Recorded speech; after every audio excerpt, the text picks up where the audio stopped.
To get your information, to the spoon, to be part of our discussion. Spoon television. Spoon radio station. Spoon gonna tell you what is happening in Liberia. Spoon gonna tell you what is happening in Monrovia. Spoon gonna tell you what is happening in Africa. Just to spoon you will know. The children crying for starvation, just to spoon. You want to get a news update, my brother, to spoon. You want to know what is happening in Monrovia, to spoon. Politicians want to make their decision, just to spoon. You want to know what happening in the ministry, to spoon. Yeah, to spoon. Yeah, to spoon. You from Vonjema, Maryland, to spoon. Yeah, to spoon. If you eat kepa, congratulate my brother, to spoon. You got a spoon TV, you got a spoon radio, to spoon. Yeah, to spoon. What? Yeah, Rastafari. Kilibamba, kilibamba, kilibamba. Kilibamba, kilibamba, kilibamba. What I want? Yes, what you got today? School TV. Yes, what you got today? School TV. School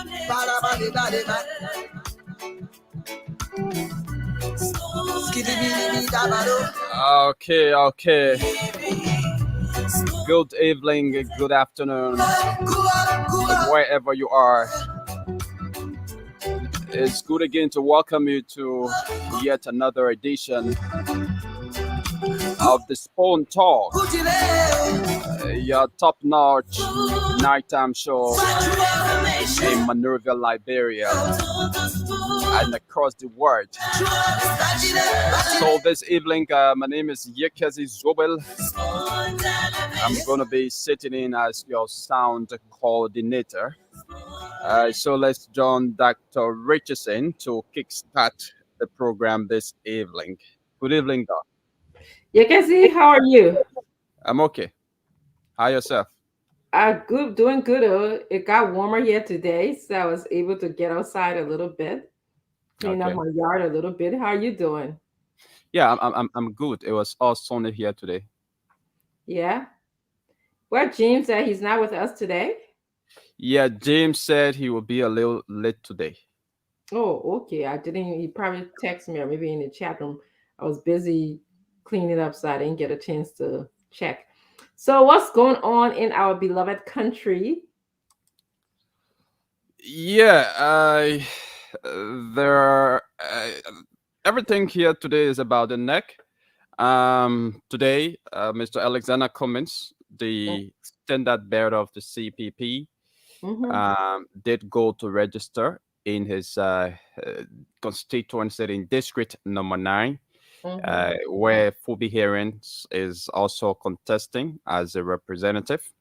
He went there and he got registered today, and he went alongside, some folks from the ANC, and of course, supporters of the ANC there in District Number 9 were there to welcome him when he had gone to register, and of course, he did get registered today. And following his registration, following the registration, he called on Liberians, encouraged Liberians who have not yet registered to go there and get registered because, according to him, that's the only way they will be able to make the right decision come October 10, 2023. And also, just a few hours ago, the National Elections Commission released a statement. As you may know, this entire voter registration process for the sixth county, which is the phase one, will be concluding on the 9th of April. So we just got 2 more days to go, and there have been calls by the National Elections Committee, told the National Elections Commission by citizens, Mm-hmm. for them to extend the process. But the chairperson of the commission was very emphatic the other day when she said that the process will not be extended. But with the 2 days left, they have extended the time for tomorrow and the day after. That is usually the process starts at 8 a.m. and ends at 5 p.m.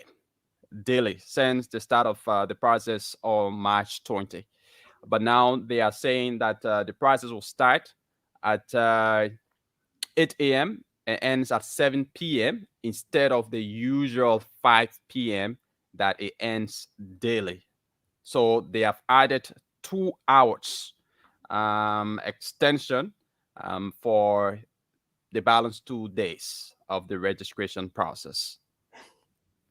Yeah. Really, I can see. I mean, that's not a bad move. I believe that's going to encourage more people to come, especially those people that have procrastinated. But I, given the way that we started and all of the lack of awareness surrounding the registration process, it would have been very nice if they would have extended the registration process, like the days, not the hours. And it just seemed to me it would have been nice to even just have the registration open from 8 a.m. to 7 p.m. regularly. That just Yeah, gave people from the start of the entire from the process. start. Yes, from the start. Especially, I think that would have given people who work, who Yeah. go to work 9 to 5 jobs, and then they can come instead of leaving their jobs. They can just come and register, to vote. On this in this part of the world, usually I don't go until late in the evening because I work. I have to go to work and come home, or either doing other things, and then I usually go in, like, it doesn't close until 9 o'clock when I have to, vote or register to vote. It's open until 9 o'clock. So I want to welcome Leo Johnson. Leo, we're just getting the training issues from Yekazet. Yekazet was going to tell us, and then we'll get back to just discussing what's on our mind. Go ahead, Yekazet. So we're just talking about the NEC extending the time from 5 to 7. Yeah, yeah. So far so good. Those are all of the training issues, except for the media dialogue that was held today in Monrovia by the Press Union of Liberia, where our own CEO participated as one of the panelists, and at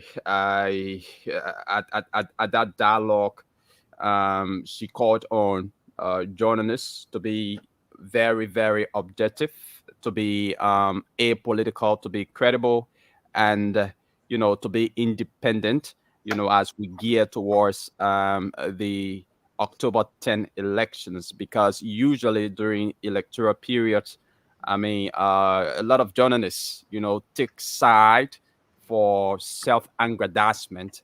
So she used that platform there today to caution journalists to be very, very ethical as they discharge their duties. And she also called on the Press Union of Liberia to cooperate with media institutions to be able to set a minimum wage bill for journalists, because in Liberia journalists are underpaid, and she said the underpayment of journalists contributes a lot to yellow journalism in Liberia. So she believes that if journalists are well paid, it's going to kind of minimize the issue of yellow journalism or journalists like, taking sides? That's awesome. I have to let a lot of Liberians know that Miss Titi Kana is one of the best journalist or media person that we have in Liberia. I mean, a lot of people may not know she has a rich background. And it's my understanding she's been in this business for a very long time. And so it's awesome to hear her call for, just journalism integrity, and also to also hear her say that she wants the wage bill to increase for journalists to avoid yellow journalism, avoid people speaking, just because they want to get paid, as opposed to telling like Liberian people the facts, just because they have their own personal gains. So I want to say kudos to you. She's a female too, and you know me how I feel about women being being in power, or at least women being at the table. So thank you, Miss TD. Really appreciate you, and it's good to hear that you're at that meeting advocating for your profession. Uh, Anything else, Jackazy? So far, so good. It's good. Okay. All right. Well, it's interesting day in Liberia. Usually we have like a mouthful of news, but that's good. Leo, there's a couple of things that was mentioned. Mr. Cummings registered today. Um, I think he also called on, actually, Yekesi said that he called on Liberians to follow the process, get out and vote, because that's the only way that it can bring change. And we also saw that the election commissions extend the time. Instead of closing at 5, they will close at 7. And of course, Mr. Tikana, you heard that part. I'm not going to repeat that. So, what are your thoughts basically about what you just heard as we wait for the other journalists to roll in, and then we're going to go into welcoming our audience. Yeah, thank you, and good to see you, Dr. Richardson, on a beautiful Saturday. Yeah, I can see good to see you as well. Friday. Friday. You got a holiday, everything shut down, so it looks like on a beautiful Good Friday. I will start with our CEO, Ms. Titi Kane. I think great call on and great message out there. And there's just one thing I would like to kind of clarify on. So the issue on yellow journalism is really a style of newspaper reporting that emphasizes sensationalism over facts. It's not just the corrupt part. So I'm glad she also calling for, trying to minimize or avoid corruption in your sector. But the yellow journalism piece is very important because it's really about sensationalizing information rather than facts. And we all know how people do when you try to report information in a way to convince people or make people do certain things rather than just reporting the facts. So it's a very particular term. I did a little bit in journalism, just so you know. I did an associate degree, actually. Oh. Yeah, before splitting off to all my other. You're getting to be a jack of all tricks here to me. Well, put it this way, you put it this way, Yeah, but actually, Leah, now that you said that, as you were speaking, I must give a lot of credit to people who are in journalism in Liberia, in the media space in Liberia, because getting information in Liberia is difficult. It is really difficult to me because it's not like we have the information internet system or people are free to give information. And I think the fact that sometimes you have to bribe people to get information contributes to yellow journalism. So I wanted to know what your thoughts are. Is it just me that tend to have this difficult experience in getting information, because everything I do is on the internet. When I want to find research about psychology, about politics in the United States, I just Google or either go to my library and get a whole like just a catalog of information, but I can't do that with Liberia.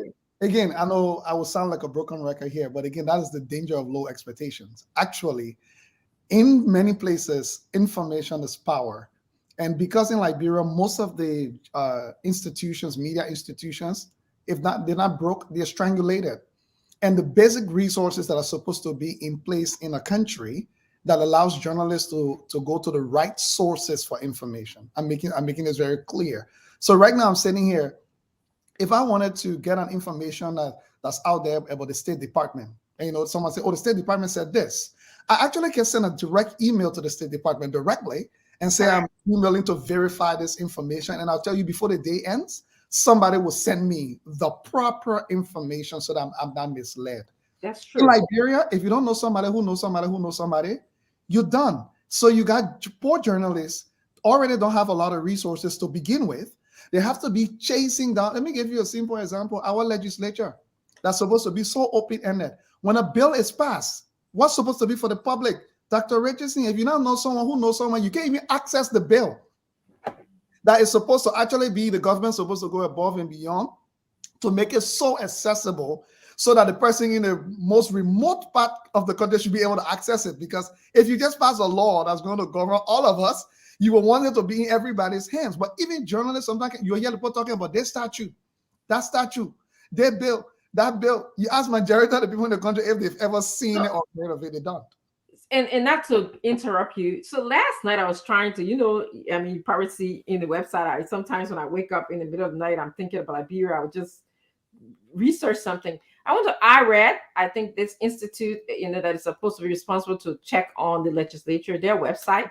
I was trying to see, how our legislators have participated. You click on their name, and that's all you get. You don't get any additional information at all. And on their website, now I don't want to blame them because of whatever reason, but again, that's the struggle that I'm telling you to be able to get out, because it has participation, attendance, bill. I mean, so you could click on participation, nothing. Yep. Name, all it just says the name, because there's no order around how even information is gathered. I'm telling you right now, Dr. Richardson, the one thing that's supposed to be public, where a new law is passed, I said that the new law that coming go everybody, you can find it. But let's even take it one step further. People make it look like it's a privilege for people to have access to public information. So you make journalists' job very difficult, that they are forced to rely on sources that they don't know whether it's 100% truth or not. For example, like I told you the other day, the president traveling. The people making the law there, you got to be connected to the circle before you're supposed to know where the president going. And we do see the same thing in our opposition. Vice President Bouaka traveling to the U.S. They say that not your business. Go for your own political officer or a political leader on the travel itinerary too. That will not give it, will not give it, and not your business. Okay. Then one journalist come on and say Vice President Bouaka was seen in the nightclub at 12 midnight, and everybody get vests. Okay, you want to avoid that, you let us know. So kudos to our CEO, that Ms. Dikanen, for actually putting that word out. But this problem can only be solved when the government creates central resources to avoid misinformation. For example, media institutions in Liberia are supposed to be given the preference and privilege of release of information first. Correct. Let's say if the president leaving the country, all the major registered media institutions are supposed to get an immediate circular. When you're not even in the public yet, they're supposed to be the first to get a circular of the president's itinerary, so that the government get hey, they don't want to be carrying it around, and talking about it and advertising it. When the president is traveling to the UN General Assembly or to major institutions, how come we're not bringing 2 journalists from ELBC, from the Liberian Broadcasting System, to cover? I'm not even talking about private media, but even the LBS, they've made LBS the low data playground, because we're getting the information from Carrasco Facebook first. So why would I go listen to ELBC? I know. Think about it. When the president is giving a speech or something, ELBC is supposed to be giving the state media broadcaster supposed to be giving the first preference of getting it. Then other media institutions that are private. So when you do, before they can get it, when you do that, you made a state broadcaster more valuable. Everybody won't go there because they know that they play the news will drop at first, the proper news. But look at LBS. Poor Kwame Clement got to be going from community to be finding story then to make it interesting so people can come. President, we were traveling to the CIA headquarters. If I was the Liberian government, we will fix that information nicely in terms of what we want the public to know. Only LBS will get it first. So every other media institution in the country will have to go, follow LBS to be able to relay the information to everybody else. Sure. But we don't. But by so doing, we kind of strengthen the government organization, number one, okay? And then we create competition, because then I will force you and myself and Yekasi to then follow up on LPS to see is LPS telling us the correct information, and then we can trace stories or add stories relating to what LBS would tell us, but we don't get any of that, and so we just kind of have to be all over the place. Everybody just running all over the place, and then let's say a media institution like Spoon can now call some of the individuals involved. Let's say if the LBS information release said that President Weah was going to the CIA headquarters to talk about AFRICOM, for example. Then private media institution cannot reach out to the U.S. State Department or to the U.S. Embassy and say, we want to know. We got on the feature that the president is traveling to the U.S. Does the embassy know anything about it? Is there any information? Then a private media institution can cite the source as the government broadcaster releasing that. So you can go lie on somebody and say the president manipulated information. No, the source is the official government broadcaster. We don't see it. Even in a country, President, we had their country tour. When all up in Jordan came out, you ever saw anybody publish a report? When I heard about street lights. Not all. Nobody published a report to say the president traveled for 1 month around the country. Here is a comprehensive report of what the president did. But anyway, that's I saw them running. I think I in Maryland County when you are running with a group of people running behind you. Nobody know what the president did. We only hear on people's Facebook can you imagine? The Armed Forces Day, the president is in serious functions. So no disrespect to Carrasco for who he is. I don't know him, never met the man before. I'm not going to say anything. But why would a presidential aide be the one with his cell phone on Armed Forces Day the last time when President Weah were inspecting the guards, the troops? I see Carrasco there with his cell phone. Carrasco is not a journalist. It is the LBS reporter that's supposed to have that type of proximity for reporting and maybe any other journalist that is accredited there. Carrasco is a special aide. He's supposed to be taking notes.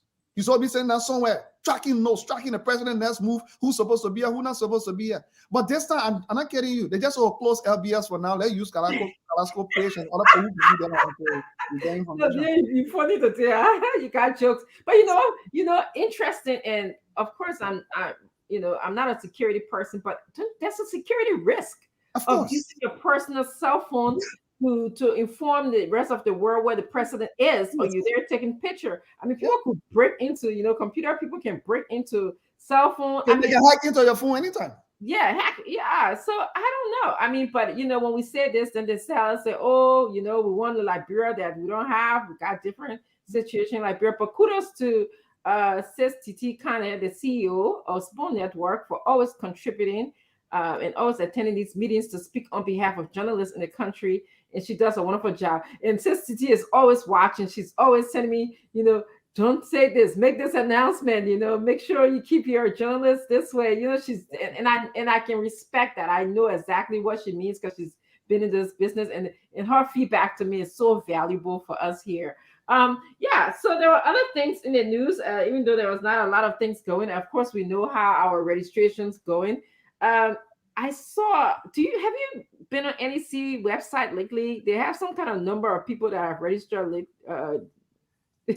Yeah, so first of all, again, I'm just saying this for me.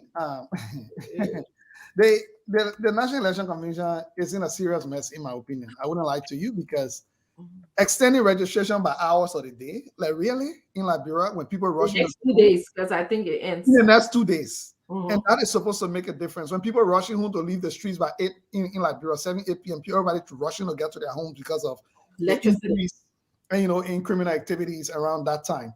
Yes, that, in my opinion, actually, it doesn't sound like a thought-through process to me. The NEC report to us and let us know that based on the number of voters the last time from us, already we realized the numbers are low. And we're worried that, people may not be able to fit. That's why, what is the rationale? I just want to know what is it. So just come and say, you extend voter registration by 2 hours. What's the rationale behind it? They're going to incriminate themselves a little bit if they tell us. No, exactly. But that is what they're supposed to do. I don't think they want to do that. But that's what it's supposed. You not got to tell me, say the reason you're extending the hours, that because you've received numerous complaints, and from the field, a lot of people have not registered, or you're looking at the numbers and it don't make sense based on the comparative analysis that you're doing. So you want to extend this a little bit. So, but to just extend it to say for the next 2 days, what is that going to do? That's why I want to know why you are extending it, to know what even that makes sense for the next 2 days. But hey, I don't know. So for me, I don't think it changes anything. This electoral process is already inherently flawed. And the reason it's flawed is simply because from the very beginning, NEC does not have the resources, both logistical, both monetary, both competency. NEC does not have the logistics and the resources it takes to run an election in a country like Liberia, that this organization is so much with none of the foundational pieces in place. That's not a criticism. That is a fact. And interesting, Leo, I have not heard yet that if NEC got the remaining money that the Minister of Finance was supposed to give them. Remember, I believe she said she received a portion of the money that were supposed to be allotted to them. She has not come back to tell us if the balance that was supposed to be given to her in installments, I think in 2 phases or 3 phases, if she received them yet. And again, without money, I'm concerned. How is she going to conduct? How is she running this institution? I feel bad for her in a way, bad for Liberians. But Dr. Regency, where is the ethical responsibility? There is something we call ethical responsibility. If the Constitution, this is not somebody hiring you as their private consultant, and you're not a private contractor. Yeah. You've been given a constitutional mandate on behalf of the Republic of Liberia to conduct, I would say, probably the most important piece of our democracy, the elections. And if you're not receiving what the Constitution has mandated that you're supposed to receive, because it's law, if the budget is passed and that was allocated, it's law. Mm-hmm. Where is your ethical responsibility to write the government and legislature, letting them know NEC is halting all activities because we are unable to proceed in this manner? Proceeding will mean compromising all kinds of things because we don't have the I want to say the danger of low expectation, Dr. Francine. People can think they're talking for them. Where is the ethical responsibility to look the government? So let also and also the reason you keep hearing me asking out there, I say report. Mm-hmm. I'm not asking just to read another document. I'm asking to say, where is your ethical responsibility, knowing that this could put the nation in peril, right? Like if this goes wrong, there is no reason. Yes, it would be historical if that lady were to write and say, this imagine they had to call her first for a hearing before she said that one. How come months ago you could not write the legislature, alarming them that as I speak, within the next 2 weeks, if this cannot happen, NEC would be left with no choice but to halt all electoral activities across the country until the constitutional requirement can be met to provide the resources that NEC is due by law to run the elections. To me, that would be a patriotic move. That would be historical. That's why I said ethical responsibility as a Liberian herself. Where's your patriotism to the country to say the thing that people playing with, that fire is dangerous? Let me not sugarcoat anything. We don't have the money. I can't have my team out there working with no food. I can't have my team working out there when I can promise them they might get their allowances. I can't have my team working when we're supposed to have 200 people. We only got 25 people. But I'm making them do 200 people work because we don't have the resources. Your ethical responsibility would be to let the Liberian people know through their legal representatives that we are heading for trouble. And if all of you don't do something, I will have to stop this process until then. Then we will see some real moves. Yeah, absolutely. Absolutely. It's hard to talk. But yeah, when we talk like this, or, especially when many people hear you speak like this, there's this other argument that comes through and says that, that a Liberian way, that how we always done it, and it's fair to say this is why we have what we have, because we've always done it that way. We have like you said, the danger of low expectations. We get what we expect, right? Yeah. So anyway, let's welcome our viewers and our audience here today. We're really glad that you took your time to join us today. Some of you are always before you work on the people, I want to say something today. What we can call the Liberian way. Mm-hmm. It really doesn't exist. You know why, right? Because it's so funny how when we all travel here, even for visit, or I put a count on visit, they can follow the rules. They don't put garbage in the street. They cross the road to the red place. But the moment I go back to the library, so there's no really, so it's proving that we are capable of following rules, and we appreciate the sanity that it creates when things are organized. But we got to see audacity to sit down and say, oh, and that Liberia, they think it work. Why when you can't here?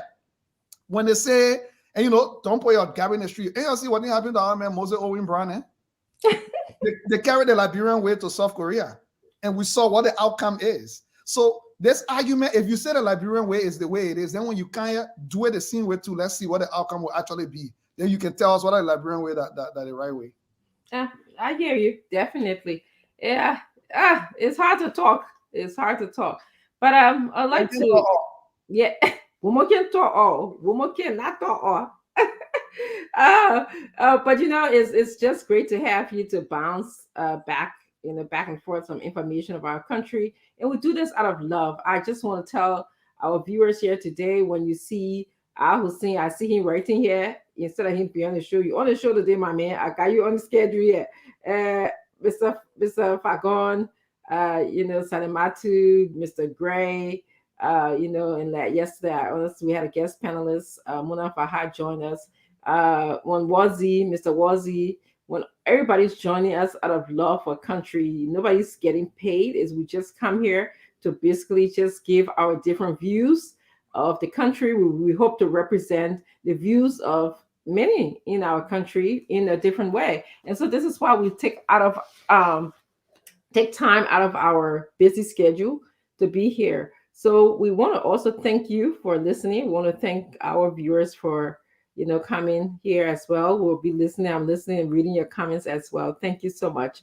I'm going to start by just welcoming some of you and then also pass it over to Leah, who's going to welcome some of you as well. I see my good friend Miata Sterling is on. Actually, Miata just returned from Liberia. I said woman can talk, or she can talk, or she can listen behind. Yes, as she said, Miata talk all in real time, for instance, Leo. Miata Stella, her hearing is here. Miata, thank you so much for being here. I also want to give a very, very welcome remark to and welcome shout out to Miss Grace Manor. She called me, Auntie Grace called me today just to tell us that we're doing very well on the show. She watches it all the time. So, Auntie Grace, thank you so much for your Grace promised that she will cook for me the next time I go back, so I can. Oh, you're in Ghana, right? Yes. Auntie Grace, thank you so much for your prayers and your support. We appreciate all of the support that you give the show and to members of the panelists. And some service to country as well. Yes, absolutely. It was so great talking to you talk to someone, another female who's been through what it's like to be in this space as a woman. There was so much. I almost cried, just listening to her. She's like, you have to hang in there. You need to hang in there, Dr. Richardson. Those men are counting on you to be here. So it was just great just hearing her. And we talk about, her era, being in politics. And she's like, I'm out of politics now. So I was just like, thank you so much. But I want to welcome one of the only female president pro tempore of the Liberian Senate, by the way. Mm-hmm. Yes, absolutely. And it was just to say, there's a time in life that you have to step out. And it's interesting to hear Liberian politicians say that because it seems like we don't like stepping out.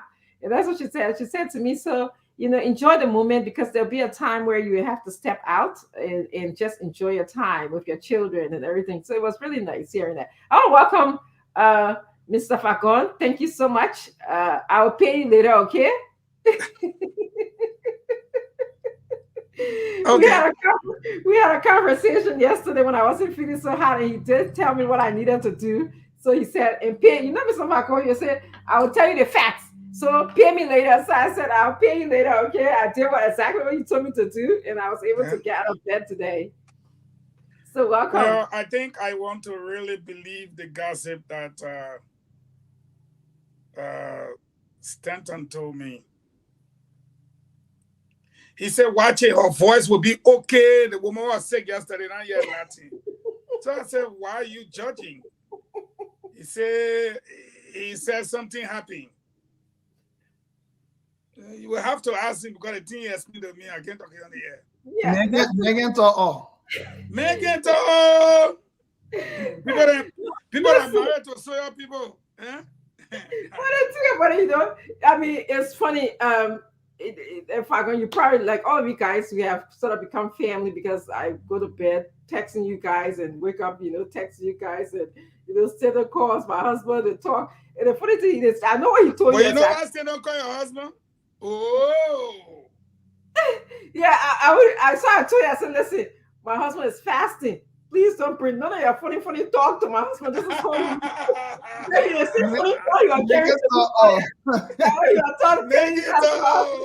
My husband is fasting. Don't bring none of your funny talk here, okay? So, after 6 o'clock, man, pray fast for her to bring the money calabash for visitor. Megan Yes. Let's work our audience and we'll carry that conversation to the chat room. But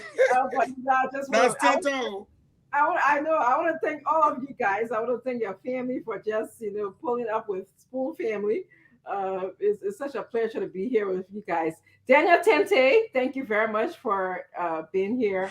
Honorable George Watkins Jr. is here. Matthias Yine is also here. Christopher Tower is here from ELW Road. We thank you for being here. Oops, I just lost my thing. Salomon King is also here. We are thankful that you're here. Baker Ramsey, thank you for being here. Emmanuel Jackson is here. Thank you. Marjorie Duncan Fuller, my good sister. Oh my goodness, we meet Liberia. We don't meet. If funny thing, she lives in America, but we don't meet Liberia. We don't meet. We meet Liberia more times than we can meet America. Marjorie, much love to you. Thank you so much.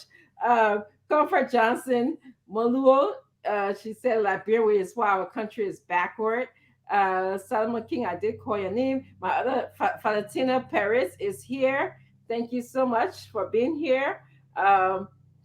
Hawa Noboya is here. She's watching from Boys Town, McGibby County. Hawa, thank you. I'm going to pass this over to you, Leo, so you can take the names from where I stopped. And then, of course, Mr. Fagon, you're a journalist here today, even though you let it come after we finish recognizing our entity, then you come here today. We can hear you. Oh, Leo, you muted. We got Samuel B. Johnson watching us from ELW community. Gatem Mark is watching us from outside DC Circuit Court, Washington, D.C.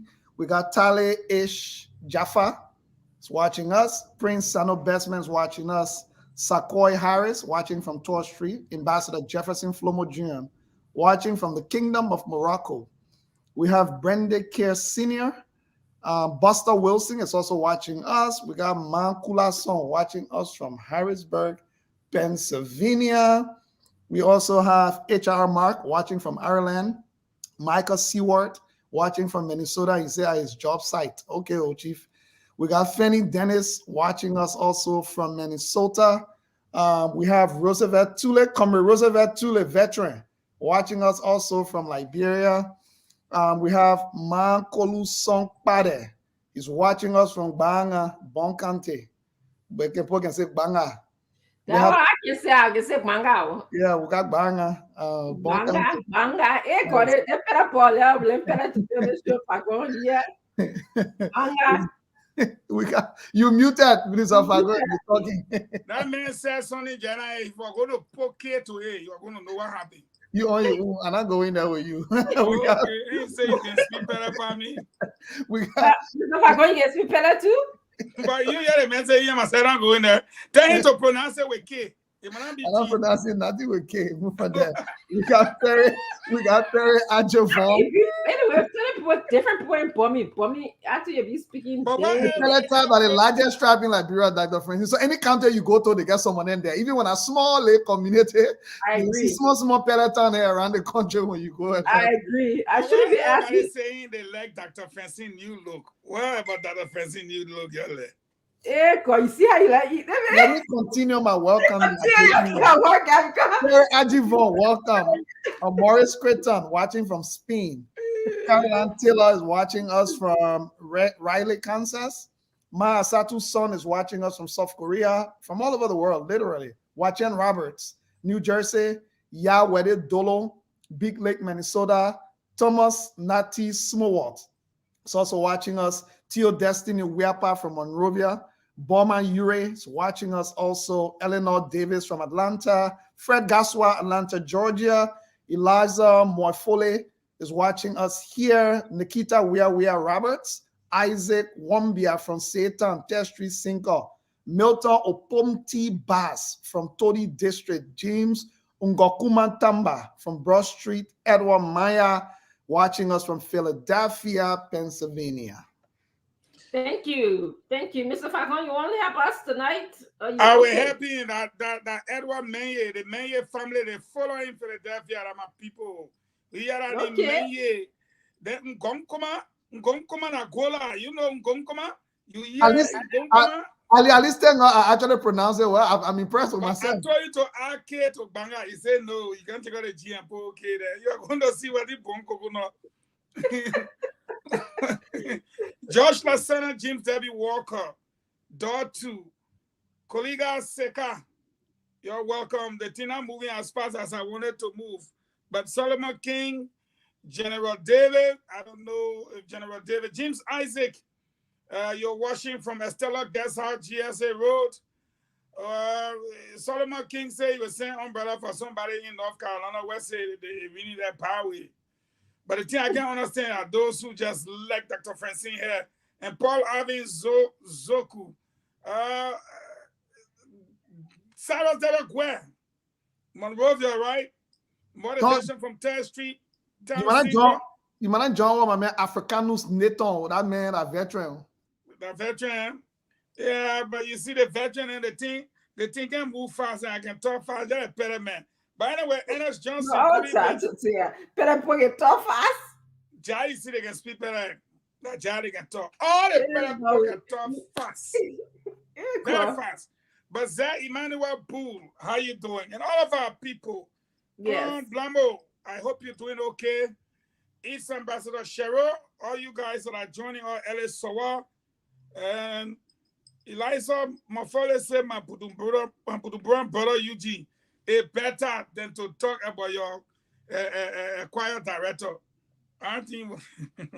J. Clark Wisner, Ambassador Blair Bangbe, Solo Stewart, Tommy S. Nosongbe, and Makula son just keep showing up. Men can talk or Solo Stewart say, yo, I have fun, my brother. Sammy Zor Jr. All you guys, Gayflow Mawo. Greetings to all of you. I think we should hit them now. Yes, let's go. Let's take them on right now. We want to welcome all of you guys. Thank you for always joining. Look at Edwin Freeman. Dr. Richardson looks extra beautiful today. The Vagana is my brother. The Amber man fasting in me. Jesus said went to the temple. You saw what happened there. Yeah. How will you talk? Jesus went to the temple and saw the people doing market. Now beating he get in. Then he said, "When the man praying, you must tell the man well, she extra fun." Oh, yeah. Oh. No, but the man can't see somebody right there. She extra fun. Assalamu alaikum. Look, we want to welcome you. This is all fun and all good fun. You know, just have to appreciate Mr. Fagon. You know, he has an interesting sense of humor that just brings where the we're going to talk about weather. You know something, Mr. Fagon? I can't get past this statement by Reginald Goodrich Sr. I cannot get past this statement that he just put out there. Did it April 6th, Thursday, when he went to sign this agreement, this Farmington agreement. I've read this thing over and over and over to make sure that I'm reading something that is real, that I'm not reading something fictional.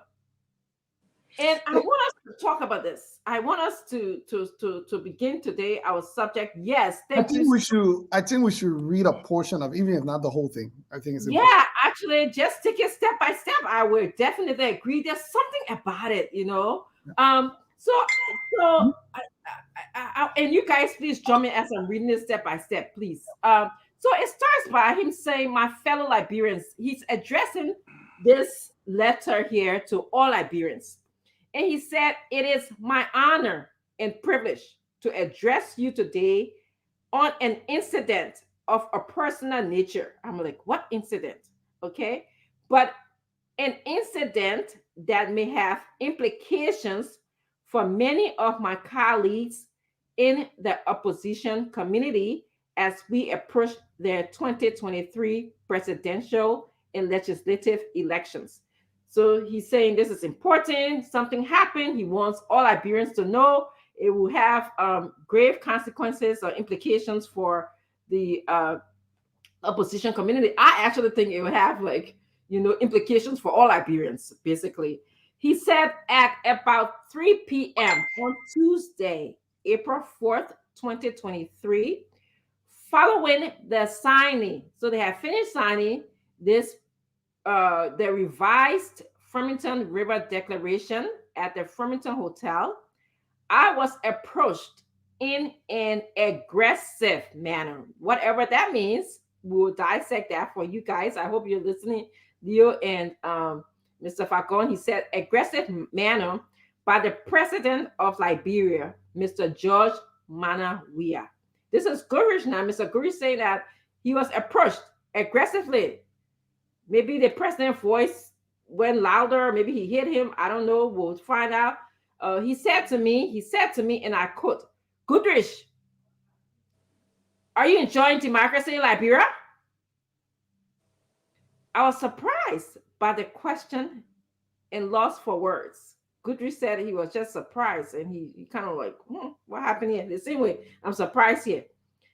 I moved away from the president. Mr. Goodrich said to his surprise, he just was really, like lost for words. And then so he said, maybe this is not happening. This is not real. So he moved away. And from the president, he approached me again. So the president then apparently must have followed him and said to him again, repeated the question several times. Goodrich, I said, ain't you joined democracy in Liberia? Goodrich, I said, ain't you joined democracy in Liberia? Before I could find an answer, he said to me, look at you. You are a rogue.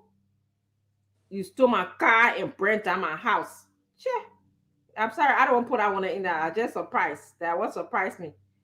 I responded to the president that what he had said was a lie, and there was an intense exchange of words between us. So he didn't tell us what else happened here, okay? But he just said that it was a lie. Should I go on, guys? I think that's giving us enough. That's it pretty much. The rest of you are just trying to explain what are the accusations or not so far. Yeah, I think that's the main issue there. Yeah. So, Leo, what are you thinking? Then we'll go to Falcon. For me, I was surprised. This is unprecedented. That's the first thing. This is unprofessional. Not even before I start to presidential, unprofessional, because this is not something that I would do in a professional place. No, perhaps not even in a professional place. Like go and approach another person who's there, perhaps to sign an agreement. And we talk about something that happened probably during the war, right? An allegation that happened during the war. So we talk about April 6th. It was actually during the April 6th fracas. Oh my goodness. So here is my thought on the first of all. And I like to start from the foundational pieces. Two things. Reginald Goodrich had made a very grave accusation of the president. And by the way, if you go further in the article, the news article reported by Front Page Africa, he named witnesses that were standing there, including the political leader of ACOP. I just forgot the public name, Lucini. Lucini. Yeah, he named Lucini Kamara, other witnesses that he said it happened right in their presence. So this was not something that happened in a private place with just President Weah and Reginald Goodrich. The second piece is the Liberian people are left to believe that this is true, as reported by Reginald Goodrich. Since Reginald Goodrich put this out in the public, Front Page Africa has done a full reportage on it. In fact, that goes further into some of the details. We haven't heard a word from any government circle, to say it's false, this never happened, or no, that's not what happened, here's what happened, which is what concerns me the most. And if this happened, as Reginald, I'm saying if, because I'm pretty sure the story will unfold. As Reginald Goodrich has said, he's actually taking steps to go through the formal legal process to ensure that this is on a record. Then this is disturbing. Because I remember President George Weah served as peace ambassador. In fact, it's one of the things that the people who support George Weah vehemently say that, when people were fighting war and doing stuff, he sacrificed all his things to help and bring peace. He was helping disarm. He forgave everybody after they burned his house and all that stuff. Those are the kind of things that we've heard. And we even heard President Weah himself say some of that before. So it's shocking that President Weah at the public, right after signing an agreement of avoiding anything that might lead to chaos in our election or violence or inciting people, after President Weah delivered that speech, I heard his statement that he will lead and, to make sure we have peaceful elections. And then this happens. That brings me to my point of saying, why are we celebrating people for signing inconsequential agreements? But this is intimidation at its highest level if this happened. Imagine President Weah standing in front of Jonathan Goodrich with all his EPS, full detail all standing around. I mean, I have to give Goodrich the credit for even, you know, managing to maintain some type of composure. Because imagine, what are you going to do if you just say the wrong thing or step forward the wrong way? Their full-time job is to protect the president. They don't care what the president did. If anybody seems to be like, you know, you're threatening the president, it's their job to take you out. Period. They don't need to, they're not judges to come and investigate what the president said to you, may you vex or not. That's none of your business. If you put on any posture that made it look like the president is threatening, they'll take you out. So I think if this happened, I'm afraid that President Weah may have gone down to a level that should send chills down our spines, because President Weah, I wonder what will happen if everybody goes out there. And I'm not even going through the merits of whether, you know, the accusation on Jonathan Goodrich is good or not, it's true or not. I just wonder what will happen when we all start to go out there after every single person. People whose both parents were executed before their eyes. People whose entire families were wiped out, and they know the individuals today in Liberia. And we all are still in Liberia. If this is the signal that is being sent by our president that we should start taking our pound of flesh from these people, then all of the efforts of President Weah efforts as peace ambassador, all of the reconciliation things we've been talking about, all of it was not sincere. And there are still, President Weah won the biggest prize after the war. And I don't think President Weah should still consider himself a victim at this point. He should consider himself the leader with the responsibility to reconcile and unite us by leading and telling everybody it's time for us to find a way to forge a new path and not seek revenge. So before I go to hear Minister Fagon's opinion, I just want to read count 6 of the declaration that was signed. It says, refrain from making or causing to make in our names or that of our party or coalition any public statements, pronouncements, declarations, or speeches, or use of language online or offline that have their propensity to incite any form of violence or intimidation and human rights abuses before, during, and after elections. And to me, if it is true that the president behaved in this manner, that was a propensity to incite violence. He engaged to me in a speech that was relating to intimidation, in a speech that could cause someone to be fearful. So this is why I'm having trouble with what happened. I'm dumbfounded. The PRC people used to say flabbergasted.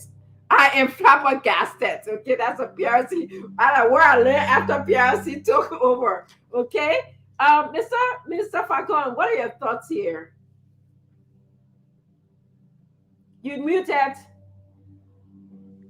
You asked me for my thought. I hope Mr. Reginald Goodrich does not feel bad. But the first time that stuff came out, it took me back to my childhood days.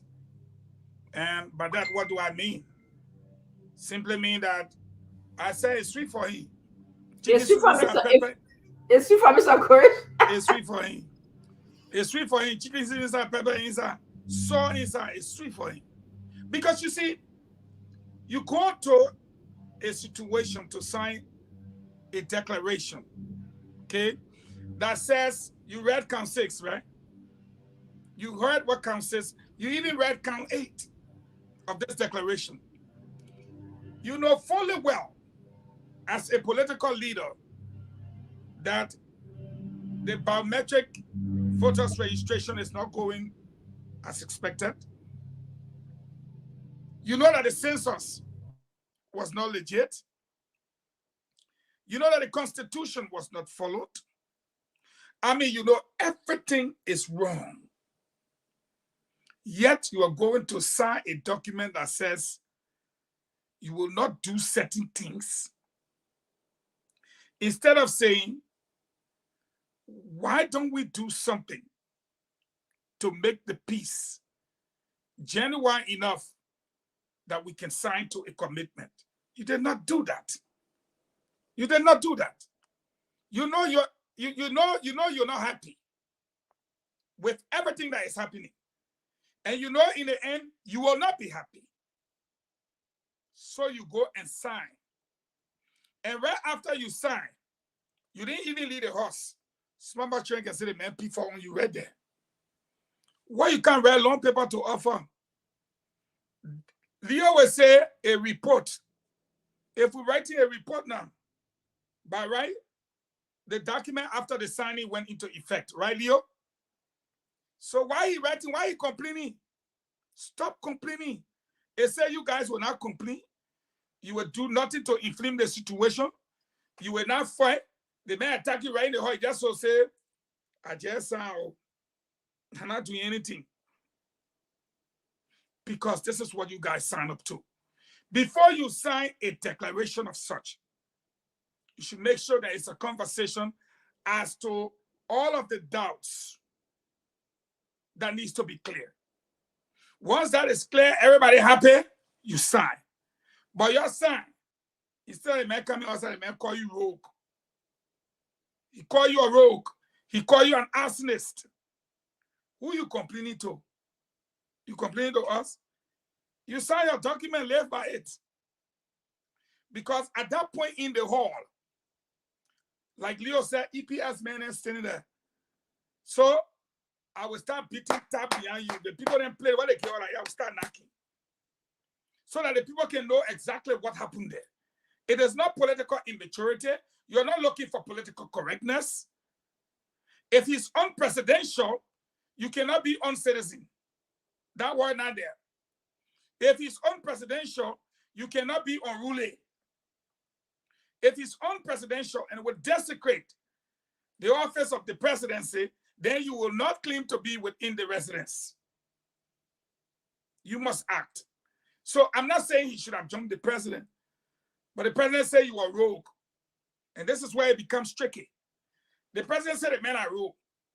In his explanation, he said there were exchanges. What you say, your own, what you say. The president said you burned down a horse. What did you say? The president said you stole a car. What did you say? The president said you enjoying democracy. What did you say? Is it true that you stole the man's car? April says you are riding around inside. Is it true? So for me, the Goodrich issue is unfortunate. But at the same time, it's a lesson that this is what you guys sign up for. So I hope you guys are ready. On Sunday, President Weah will go in the church and attack everybody from his pulpit. Now, they said they was refrain from giving misinformation, disinformation, using social media, this and that. They didn't say they were not preaching the church. So now the man will go preaching the church. He can stop the pastor at the gospel. And you, Goodrich, per JMB, Kumis, you ain't get church. So the paper you sign, you're just going to sit down. So I'm going to conclude by saying, you are muted. I think speeches will fall under pastor preaching. No, let's be honest. No, sermon different from speech. Sermon, okay. They will be preaching sermon. It's the word of God. And that speech is the word of God. It's a sermon. Oh, wow. I can see we are in the Holy Ghost. Talking about how the scene where all the government ministers then fell down one time when Jack in the power when he went the spirit to the chair. The minister I remember that. I remember that. The spirit catch everybody at the same time. Yeah, I do remember that so well. So you see, this man cannot go to the pulpit to preach and you equate it to a speech. It will be a man of God delivering a sermon. It's the same kind of tricky thing they try to do with the code of conduct. The law say resign. Then the man issue executive order. Executive order and the law, which trumps what? Article, Article 2, paragraph 2. It's right here. It says, any laws, treaty, statute, decree, custom, regulations found to be inconsistent with it, meaning the Constitution, to the extent of the inconsistency, be void and of no legal effect. He go past executive order. The law is there, but you say executive order will tell the people to resign.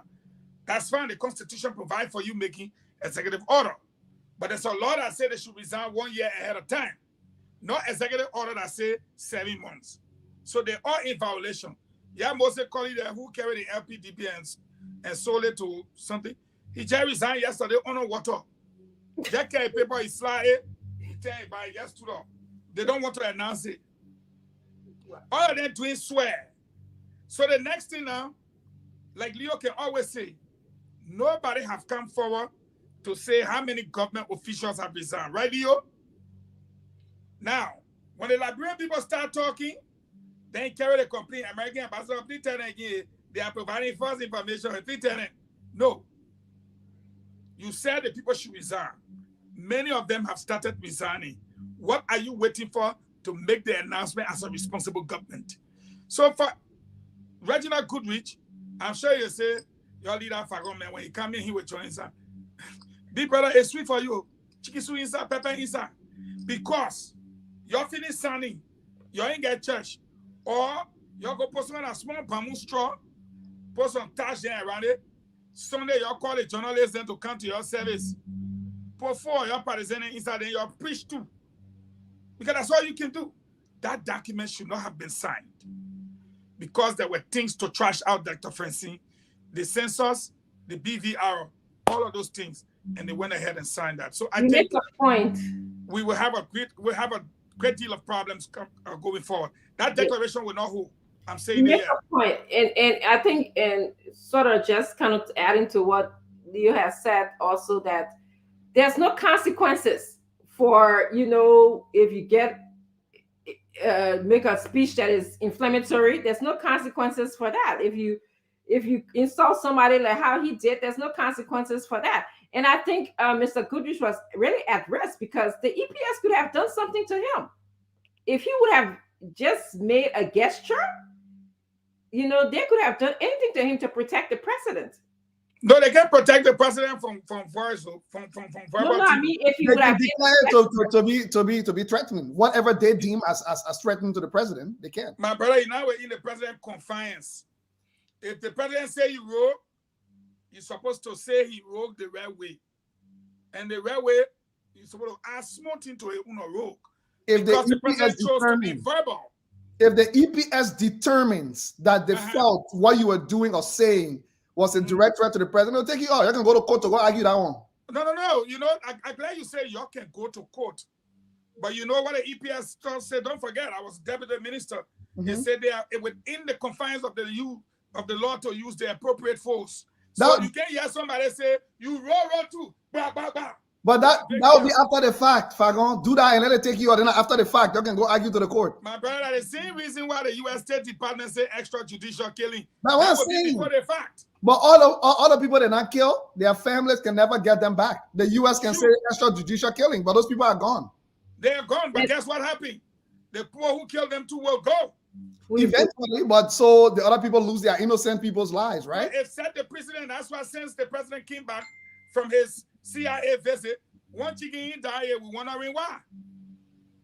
Yeah. So to conclude on this subject matter, I want Liberians to know that Mr. Goodrich did say, "Make no mistake, we will not hesitate to bring legal charges and seek damages for $27 million against any of Mr. Weah's associates and any member of his family and any member of the CDC who repeats the false allegations and blatant lies that Mr. Weah has levied against me, whether in the media or in person or on any of the social media. Let it be known that you have sufficient warning." So he said that if anybody else do anything else, he will bring charges against them. But you know what's interesting, Dr. Richardson? Liberia is a very interesting place. So as I'm listening to Honorable Goodrich making this is not the first time I'm actually hearing this, by the way. This Goodrich broke down, burned Joe house. This has always been around. People have said actually in a book. This most recent publication of the book. Exactly. So this is not like a new information that is actually surfacing. And that's why I say the danger of low expectation. So, and this is not the first time President Weah has accused other people. Recently, it was Louis Brown. You remember when we in the church, he went after Louis Brown. So in Liberia, when it not affect you directly, our people who got platforms and voices, when I affect you directly, everybody sit down and watch it. Then when it affects you directly, you cry. You can't do that. And that's why when some of us talk and speak on the issues, people, you should speak on the issue regardless of who it is affecting.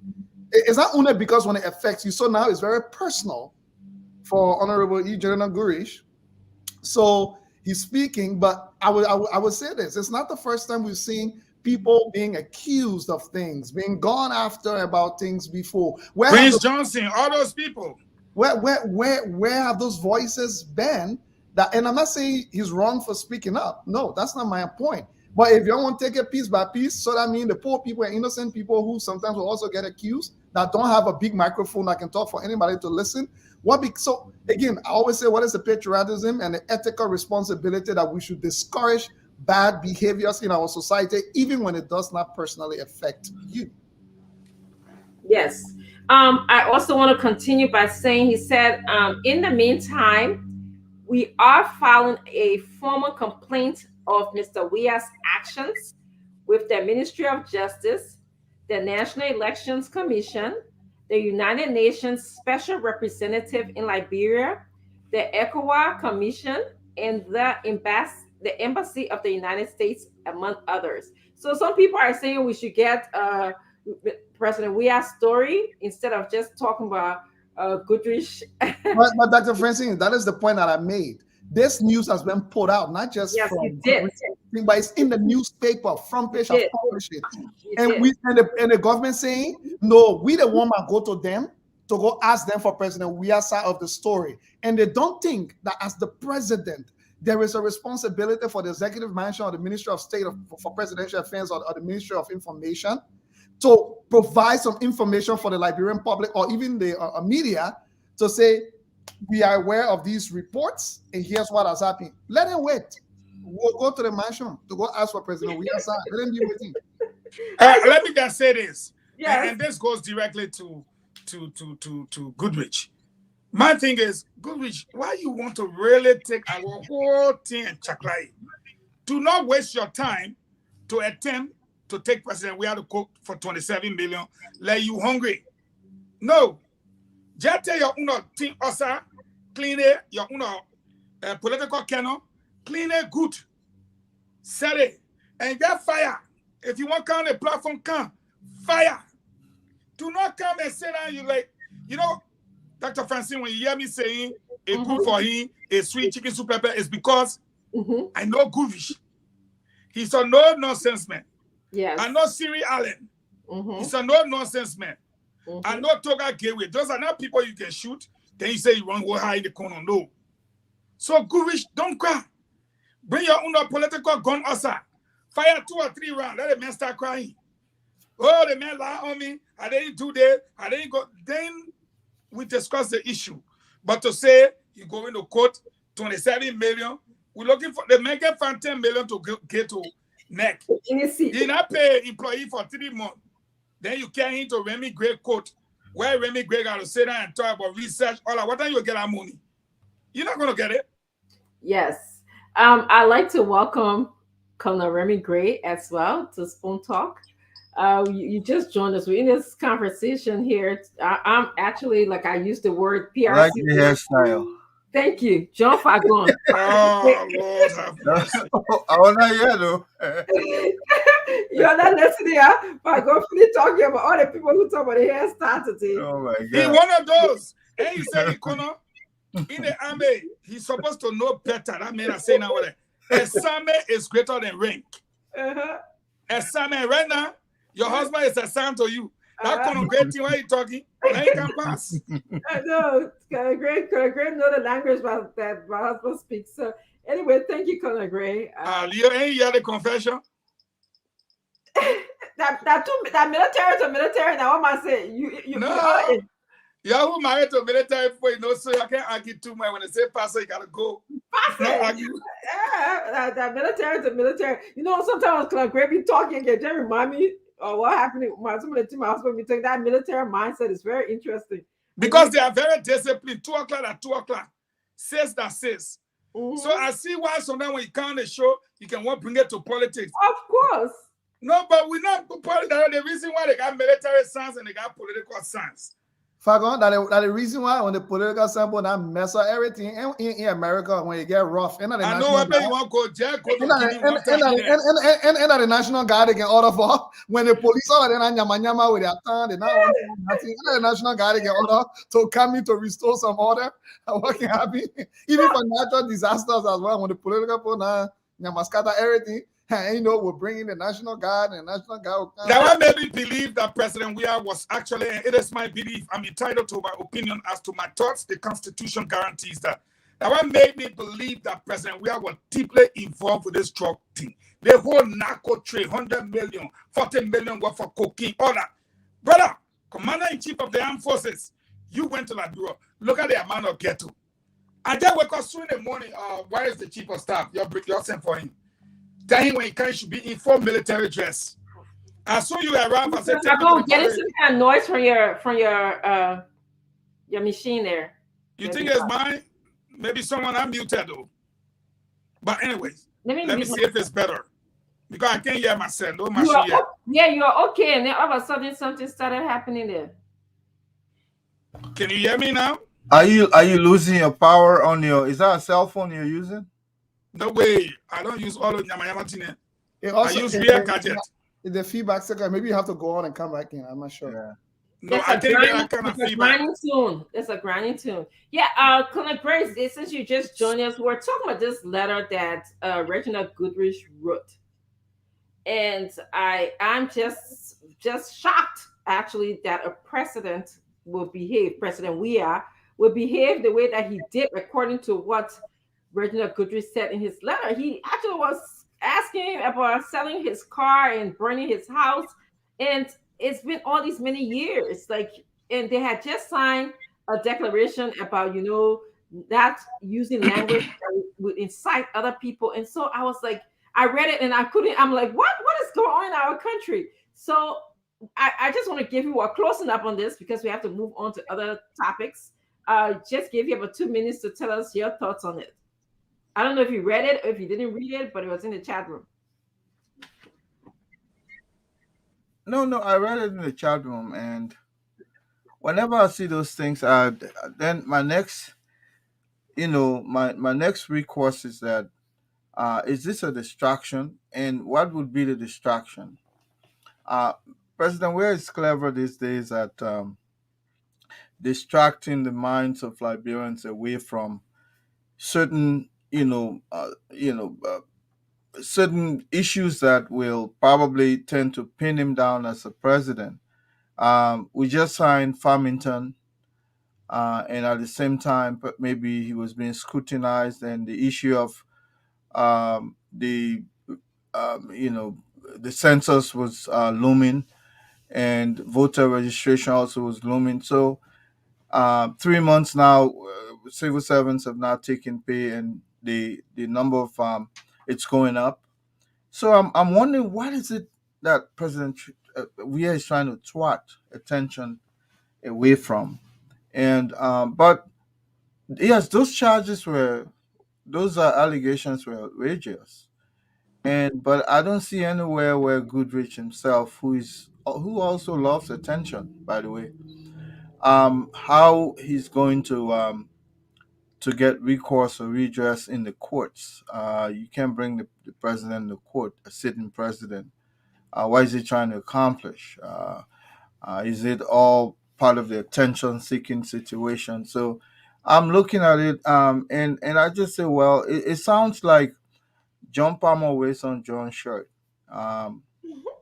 Is this something that I'm going to be wasting my energy, behind for Mr. Goodrich? It's not that I'm denigrating him, but what can he do? He's not going to take the president to court. If the president feels that all this year somebody actually did that to him, and he didn't take any action, only now, something must be the undercurrent. I want to believe that it's something substantial that probably we don't know.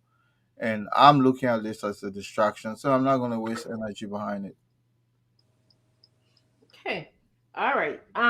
So we're gonna move on to our next topic here, which basically is about many people in the country are complaining, especially the Ministry of Transport. They've been complaining about not being getting paid in recent months. We talked about this before, but their voice is becoming louder, a lot louder. How do you think that this is going to impact our upcoming elections? Is that going to have any impact on the elections, or this is just another group of people in Liberia joining other groups of people who have not been paid? This is just kind of the norm of the day in Liberia these days, that people just don't get paid on time, and it's becoming a thing to accept. I'm going to start with you, Leo. There, what are your thoughts on like the lack of the government paying people, the lack of on time? Yeah, it's not even just on time. The very fact that, again, I know I'm broken on this. When we got low expectation that like you're begging for your salary. You're not supposed to be begging for your salary. It is your entitlement. It is your right. It is your property. It is a contract.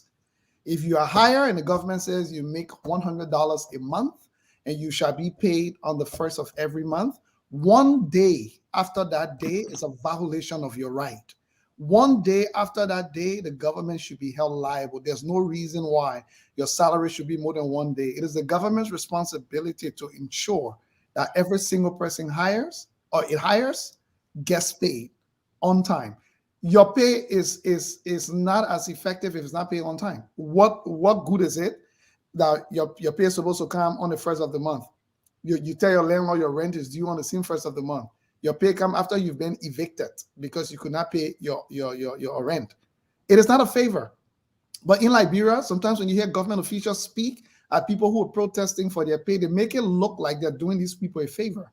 Or a politically motivated, we'll get to the people paid, the government is still working on some things yet. No, they're not the people's business. Whatever you got to work on, you should have worked on it in time. What a responsible government would do, in my opinion, is, let's say for any reason, your employee's salary will be delayed. You will send out a memo informing all your employees that because of a particular situation or whatever, and we are having some issues, your salary will be delayed by this time or whatever that is. But this is consistent. And it was sad. I was watching the protests at the Ministry of Transport the other day, and also listening to people who call in from the Ministry of Information. And I can say this to you, Dr. Rick, I went to the Ministry of Information. Cold bomb, the Liberian book can say, set on my skin when I walk into that place. The chair to get the guests to sit on the chair, not get one foot. One foot of the chair is missing. The other it's in shambles. How can you not like yourself? The very people who work for you, the very people who come to the office every day, and you can't pay them, man, for whatever reason. Even if the government should go broke, the last group of people that are supposed to be affected are those who are making salary. But here is the second piece I will close on. The messy way the Liberian government employee system is organized is also contributing to this. How come you got multiple systems of pay within the Liberian government system? For example, those who are working for the legislature on NASA get their own pay structure that their bosses can decide what they get paid and when they get paid. Those who work, if it is the civil service, if you are working for the government of the Republic of Liberia, there's supposed to be a uniform system that one group can get paid and the other group get paid. It shouldn't be possible, because that payroll should be run through the system every month. Because when you do that, anytime you will not be able to treat people unfairly, where the people who work in the legislature got their salary, or the people who work the Ministry of Finance got their salary, but the people who work the Ministry of Transport did not get their salary. So this is part of corruption, because if you don't have a uniform system that you can track, so say central government payroll, it's 50,000 people on it. We know the government must pay 50,000 people every month, and it costs us $10 million every month. We know that for a fact. When that button is hit to say payroll runs through, all that 50,000 people should get paid. There's no way you can pay 20,000 of them and not pay the other 40,000. That is the reason why this system is so corrupt, because ministers in the government are able to pick and choose who they want to pay When I heard they were doing salary harmonization, one of the things I was praying for was that there'll be some kind of system. What point is it you're not interested in changing people's salary, but don't even put the underlying systems in place that should allow them accuracy, pay on time, and some type of consistency. No government minister should have any ability to manipulate somebody's pay, whether it's pay on time. No government minister should have that kind of power. There should be a central pay system that if the government paid this month, that means everybody in the government took pay. If the government did not pay this month, that means everybody across the board did not take pay. Then we will see the seriousness. But what they've done, they've marginalized certain group of people that they believe are not as powerful, but other group of people are taking pay. So when you talk about people not taking pay, they say, oh, no, but other people take pay. Yeah, the other people took pay because maybe somebody worked something out for them. So until this is fixed this way, the government has a bigger problem beyond not paying people on time. You allow a corrupt system where government officials are able to manipulate the system to play with people's salary, but to also determine who they want to pay versus who they don't want to actually pay, even though those people deserve their salaries. Thank you, Leo. Lot to chew on here, and a lot of good information. Mr. Falcon, you did a lot of exposure of how the government pays employees. You talked about the money that it just say you don't want to start the whole thing. Yeah, you don't want to start the whole thing. You started talking about how they've been taking some money that we don't even know about. I remember you talking about that, and I also, would you agree with me if I want to lay this whole issue squarely on the Minister of Finance, because he is the one in charge of how money is appropriated in our government and how incomes and how funds are generated where they're supposed to go. I really, for the life of me, I can't understand how is it orchestrated that certain people get paid and other people don't get paid. And that should be something that the Minister of Finance should have knowledge about and should be able to fix. But what are your thoughts? And maybe I'm wrong. Tell me if I'm wrong that the Minister of Finance don't have anything to do with this. How come they can't find the money to pay these people? Do we not have the money? Well, first and foremost, they take a budget, a proposed budget, and it goes to the legislature. The legislature makes the appropriations, and it's left with the implementing arm of the government, which is the Ministry of Finance, to go about doing this. But did the president seek the approval of the legislature to carry out the policy of harmonization? No. I was in the government then. They had rushed the situation, made everybody believe that if we did not do it like yesterday, the IMF and the World Bank would have withdrawn from the country. And that's the message that was given to us by Tueh. So when Samuel Tueh said that, everybody rushed, including the legislature. But when questioned about the actual objective of harmonization, as you see the name implies, was Remy Gray sitting on the platform with Leo Nyapoli. At the end of the day, Remy is making 1,000, Leo is making 200. So, Tueh sold the argument that it was not fair. And with his argument, everybody at the same position, he called it a rubric, will make the same amount of money. Everyone with the same qualification or educational background will make the same amount of money. I'm challenging Samuel Tueh today. It was a bold-faced lie told to the Liberian people. When was the confession made? During the last State of the Nation address. You heard the president that it was the first time he heard that people were making $45 after 5 years. Come on, stop the kind of cheering lies.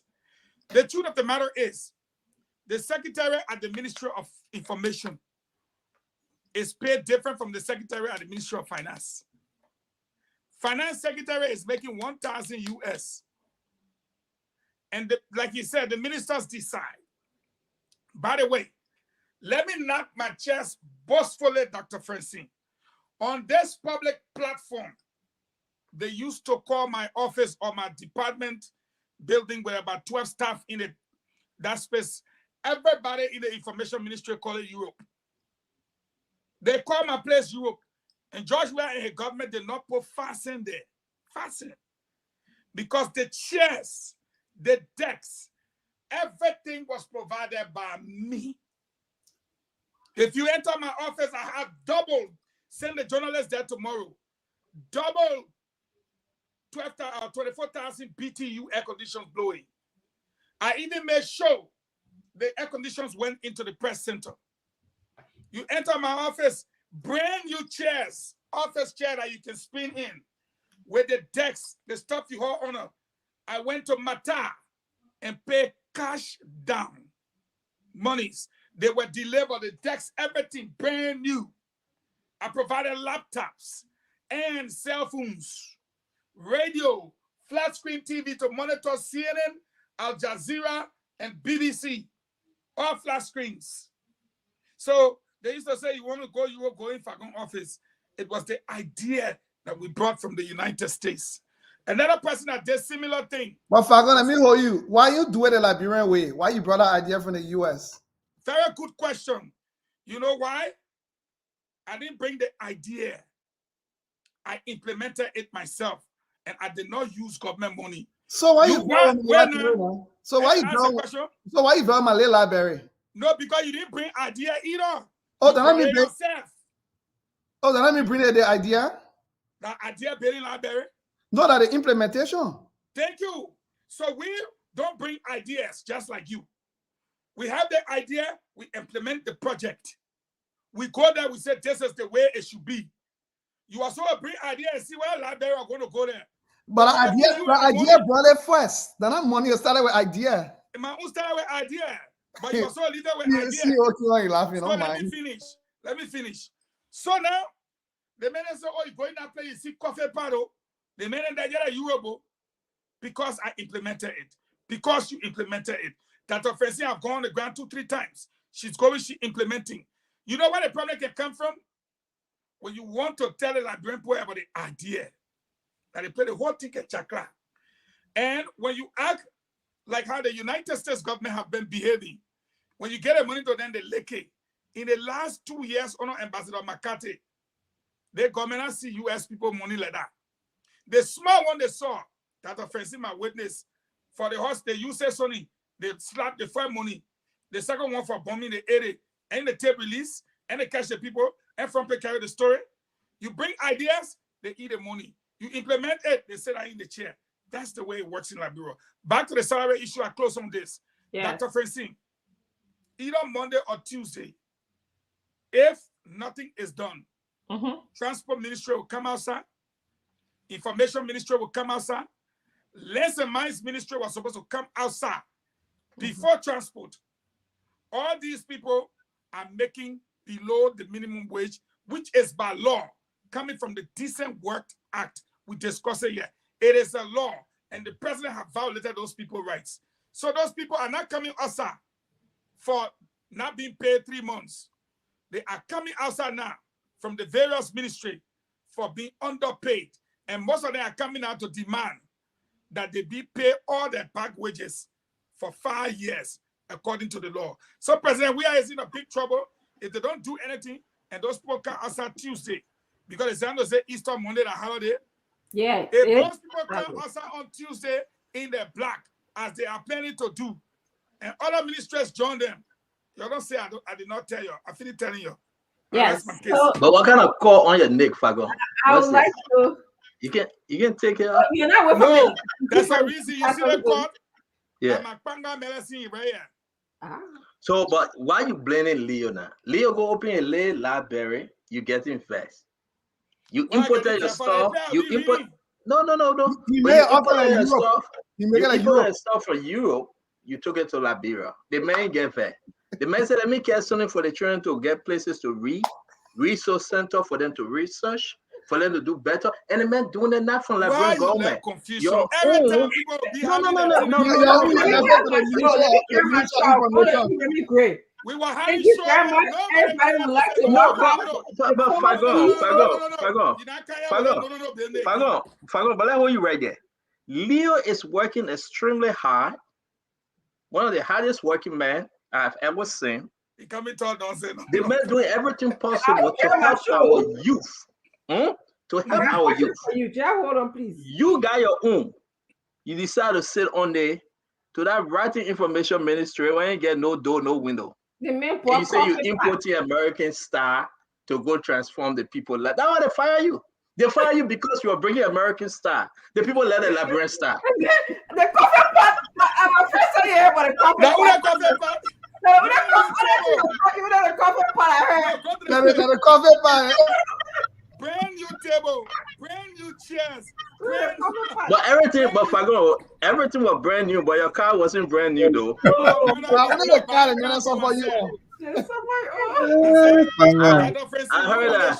heard that Samuel leg that car money and gave you Doiselle. But a different time. You Remy Gray. So, you know, I'm understanding from Fagon that the legislature didn't even know the homeland. Well, I did. Yeah, I did that. They're talking about the woman trying to let go ahead, but let's go ahead, but forget what they work or anything. But we got things. Oh, they don't come in by the way. Or Remy Gray, your friend, they don't come in. They don't do something. They don't. We will be calling Delon tonight. He's now taking inpatient. And Leo, this is good. You know that project thing about the rehab that we all contributed, because I contributed to that. It's a beautiful thing, by the way. Delon is taking inpatient, okay? He's doing those things, taking Zocos from the street. He bringing it in. What are you laughing for, man? Because you contributed to that project because you say you will not be careful to be taking it as patient. I didn't say that. I didn't say that.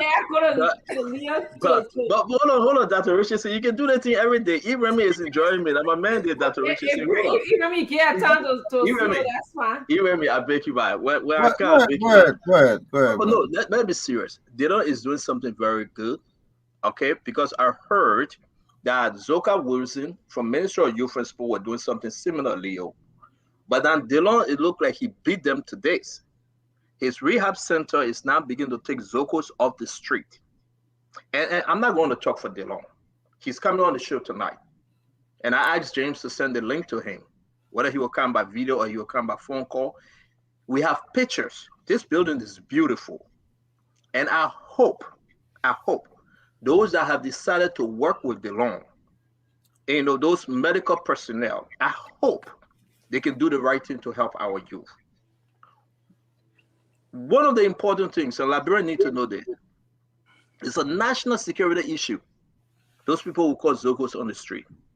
I'm not trying to change this conversation. I agree. It's a national security issue. And the government, they say they raised $13 million. They raised that. Nobody see the money they raised. I'm going to say this to you. It's all lelo. But the government have put herself in a position that is not looking too good for them, Remy. It's not looking too good for them. The government has no plan, no one plan for our brothers and sisters we call Zoco on the street. Liberians listen to us today. Everything they will say is all the TV, it's all Calais. They will say in Liberia, it's all Calais. But I want us to show those pictures and let's give Delon, let's try him. Delon must have disagreed, but let's just try him. For the first 10 intake, let's see how they're willing to reburn them and put them back in the society. To be frank, this is a big thing for me because a few years to come, I'm telling you, Liberia will regret this Zoco name they call him folk Zogos. They will. But go ahead, Remy, and we'll find what the also just real quick, Remy, we'll be calling Prince Johnson likewise. Prince Johnson will be making his debut again on the show. There's a reason why Prince Johnson coming on the show, because we are hearing JMB is going to Bon County. He visiting those counties coming up. And Prince Johnson is a key player in this. And Prince Johnson said, I stand with JMB. Jeremiah can stand with JMB. We heard that Yombly is on her way now. She has departed from Brussels. She's on her way to Liberia. Probably she already arrived in Liberia. Yombly is standing with JMB. Delon is standing with JMB. Prince Moyi is standing with JMB. But some guy is talking to JMB. Whatever you call him, my friend, something is happening. And I received a word at Teron Gongolo said, but Stanton, why you call me on the show? I said, Papa, I'm not doing the show no more. Reach out to the folks. Teron want to come on next week. Look at this guy, Reginald Goodrich. He's coming on Spoon Talk tomorrow. Joey met a man after the sound piece. I called Joey. I tell him, man, say you're a liar. He said, man, I wrote. The man, Joey said, the man I wrote. After you just signed a peace agreement, Liberians, the president of the republic look at the man and say you're wrong. But go ahead, Ibrahim. I don't want to take your time, man. Go ahead. Let make this. Well. I hope. You know, Senator Dillon would be here because mental health is a serious national security issue, even here in the U.S. But it just takes more than just bringing a group of people for in treatment in a particular site. You will need a resident psychiatrist like Dr. Chenoweth Richardson. You will need a psychologist. You will need a nurse. Practitioner. You will need the medical garment, because this is complete transformation of one's mind that either is abused through mental, to drug and alcohol, what we call substance use disorder. Yes. It's a Yes. whole gamut by itself. And mental health, somebody suffering from PTSD, somebody having anxiety, somebody is depressed, and all of these kinds of things. So it just takes more than just bringing them in a particular. If not, those guys will start bushering each other in our place if we don't have the necessary stuff put in place for them to be able to completely transform from that mental state of mind. But so that's why I want him to comment. And this is not only a governmental burden. The UN, UNDP, and all of these are, even USAID might be willing to chip in because it's a menace in society. But that's for a whole different discussion. What I'm trying to focus on is the Minister of Finance. If he had gone with what his predecessor, Amara Kone, to be specific, if he had gone with what they had in place, there would have been no room for even for them to bloat the payroll. Once you bloat the payroll and you promise that your proper agenda will provide 100,000 jobs. Now you decide firstly to slash people's salary and share that among three partisans from your CDC, and you bloat the payroll. The harmonization was not necessarily to harmonize income. It was meant to slash income so they can accommodate most of their partisan onto government payroll and bloat that payroll to the point where they don't have the capacity or the ability to go and borrow. I mean, to go and service that payroll, but to borrow from.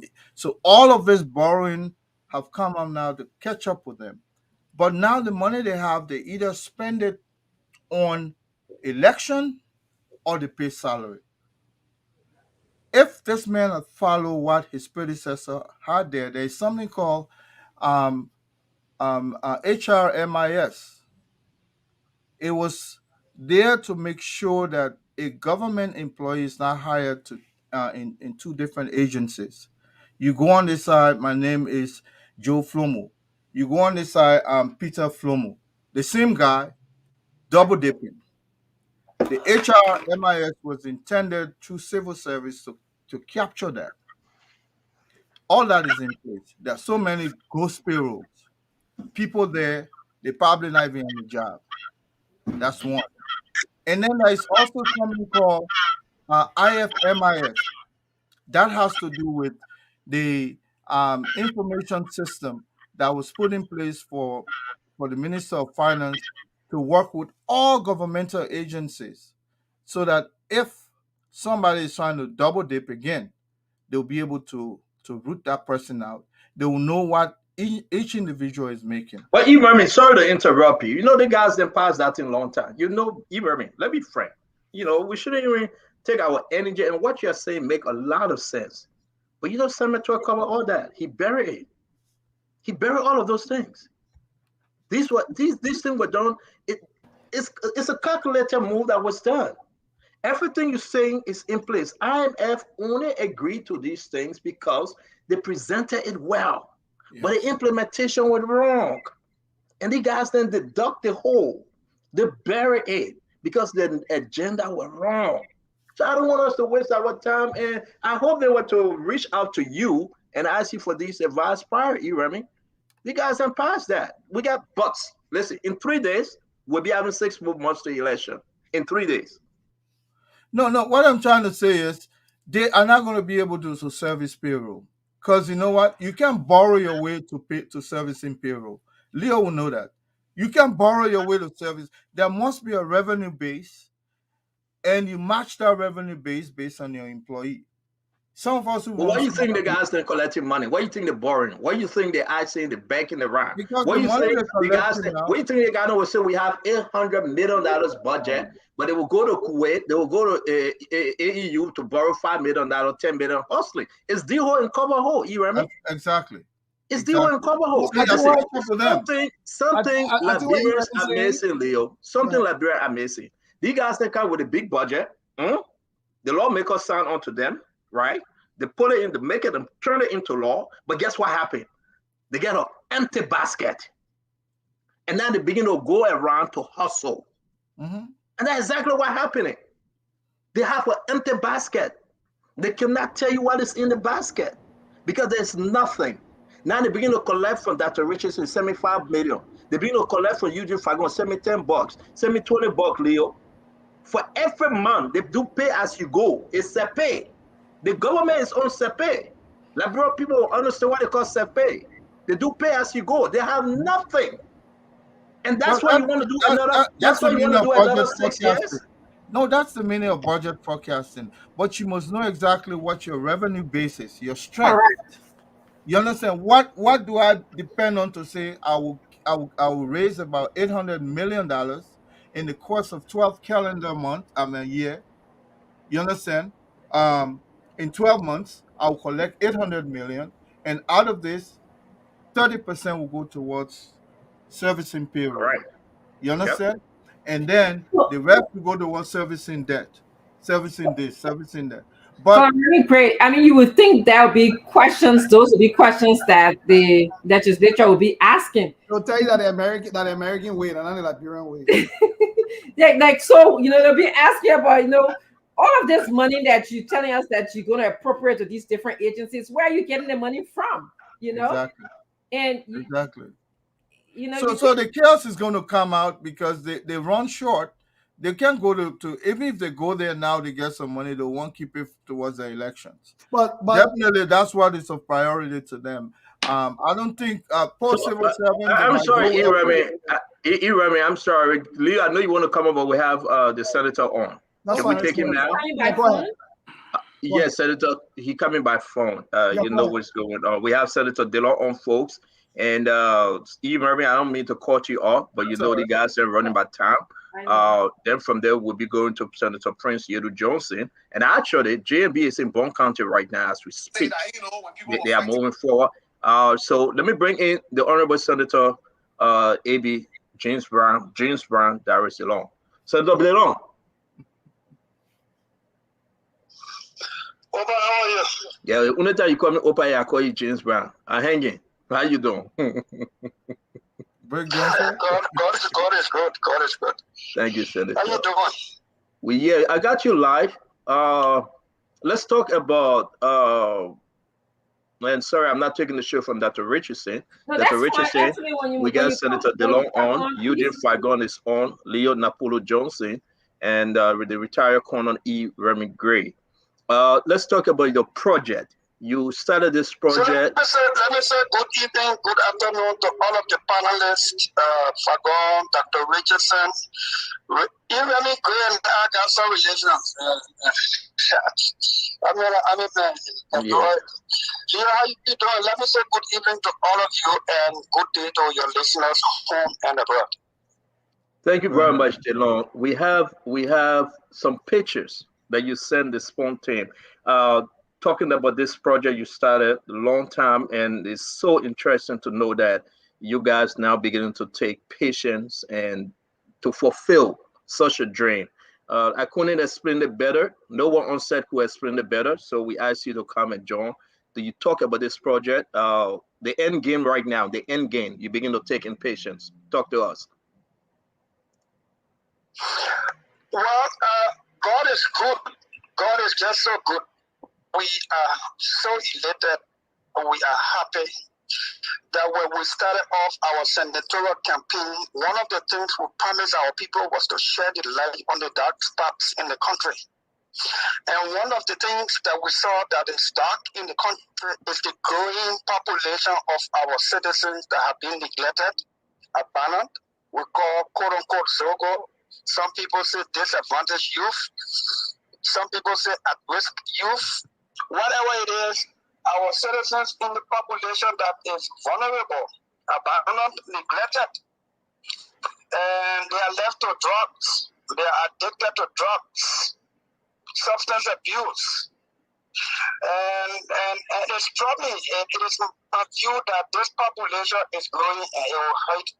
If it is not already hurting the future growth of the country, it is a pending national security threat hovering over this country. And so we made a passionate plea with our people, home and abroad, to believe us. We can do something, a pilot project in this direction, so that it can be a call, a national call to attention and to act, to cater to our people.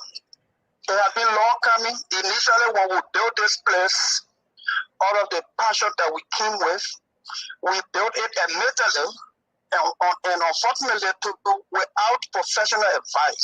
We just ran with the structure. When we started to recruit the professional people who are supposed to do the professional medical work, the clinical work, then they advised us that we needed to do a lot of alterations on the structure to put in a lot of stuff that will qualify the center for a rehabilitation facility. And that has been a part of the delay. I want to say thank you to the Friends of Dillon and Mothers. Mothers is the institution for short. It is a movement for Abraham Darius Dillon as senator. And after we got elected, they transformed that institution into the humanitarian aspect to cater to the rehabilitation center. The short of the long is that finally tomorrow at 12 o'clock, tomorrow at 12 p.m., we'll be taking in the first batch of our citizens. We are blind to partisanship. We are blind to tribe or religion. We are blind to color. We are taking in human beings. In fact, 5 of the persons, or what we call our patients, they are coming from Bond County. They are coming from as far as Bond County. Our professional staff have done the initial examination, medical examination. They did the testing and every stuff, and we will take them in formally tomorrow to host them in this facility. It is a 90-day program for each batch, and we look forward to God's grace to keep us through. We have built this place in a decent way to treat them as human beings, in a decent way, and we give them the care. We want to say thank you to everybody, those who criticize what we're doing, those who thought this project would never come to fruition, those who taunted us as to when this project will start. Tomorrow at 12 p.m. we have recruited professional staff, medical people, clinical people, nurses. We have registered the center. The center is not in my name. It is not a personal private project. It is a people-driven project. It is the center, the Center for Rehabilitation and Reintegration. It is legally registered. Clinic is also licensed by the medical board. So, Honorable Delon, I know we had this long conversation before. Let's just get to the point. I'm so happy to tell you the truth, and that's why I'm on the show today. Because when you send us picture, I think it's a good thing for us to do. But let me ask you though, How many are you taking in first? How many patients are you guys taking in tomorrow? So we on a parallel scale, we will be taking between 10 to 15 persons as a start. Okay, but your building will host how many patients? The building can host about 30 to 40 persons. Delon, is the government of Liberia in any partnership with you or with the organization, not you in particular, but with your organization now, this rehab project? No, no, not necessarily, not at all. When we dedicated a facility in September 2021, I made an open call to the government. The Minister of Justice was present himself because drug issue is related to crime and other stuff. Rehabilitation is also connected with the Ministry of Justice. The Minister of Youth and Sports was there himself.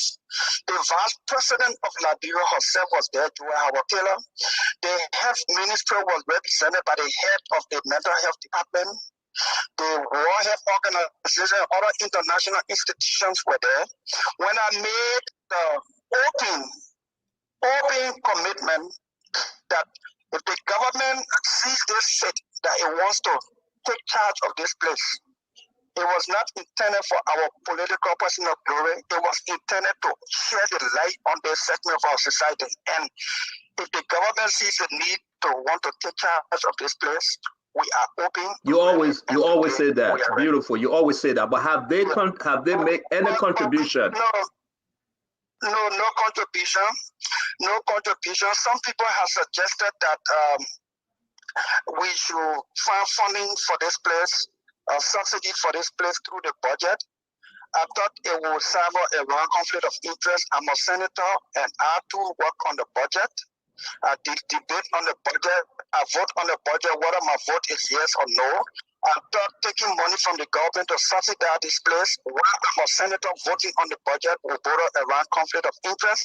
If the government want to take over the facility 100% without our personal involvement, become a public government facility, we can consider that, so that while we are privately, personally running this place, we don't think it is in a good place for the government to be giving us subsidy from the budget. I think it will be conflict of interest. That's my view about it. Thank you, General. Please let me bring in the other panelists real quick. Dr. Francine Chinua Richardson, and Fagon Gon Leo, Iremi Great, and Fagon will be asking you their question. I'm very, very happy, Delon, and I know we can take all day on this subject because it's a beautiful thing for Liberia. Dr. Richardson.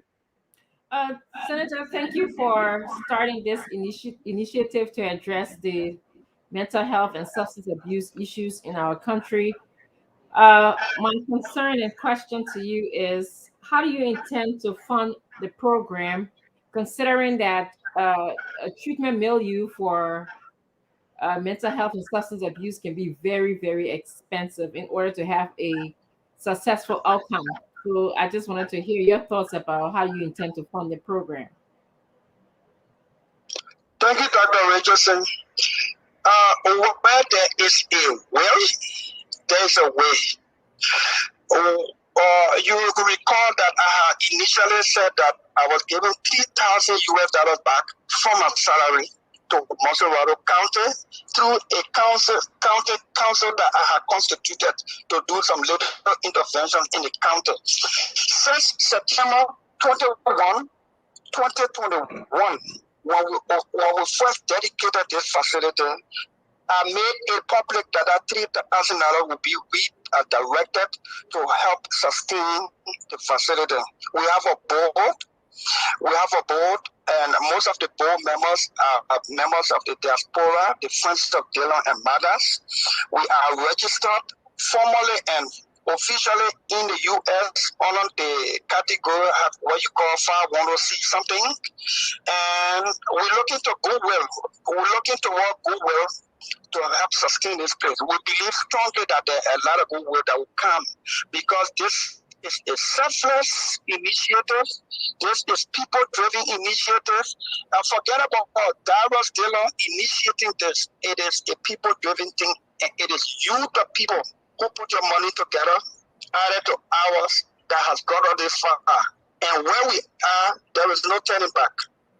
Thank you. The Honorable Eugene Lami Fagon. I have you got another one? Yeah. You have another one, Dr. Can Richardson? you tell us about the treatment milieu of your clients that you have there? What does it look like for them on a given day in terms of treatment? Do you have a psychiatrist versus mental health workers, social workers, the intake process? How do they qualify to stay at the institution?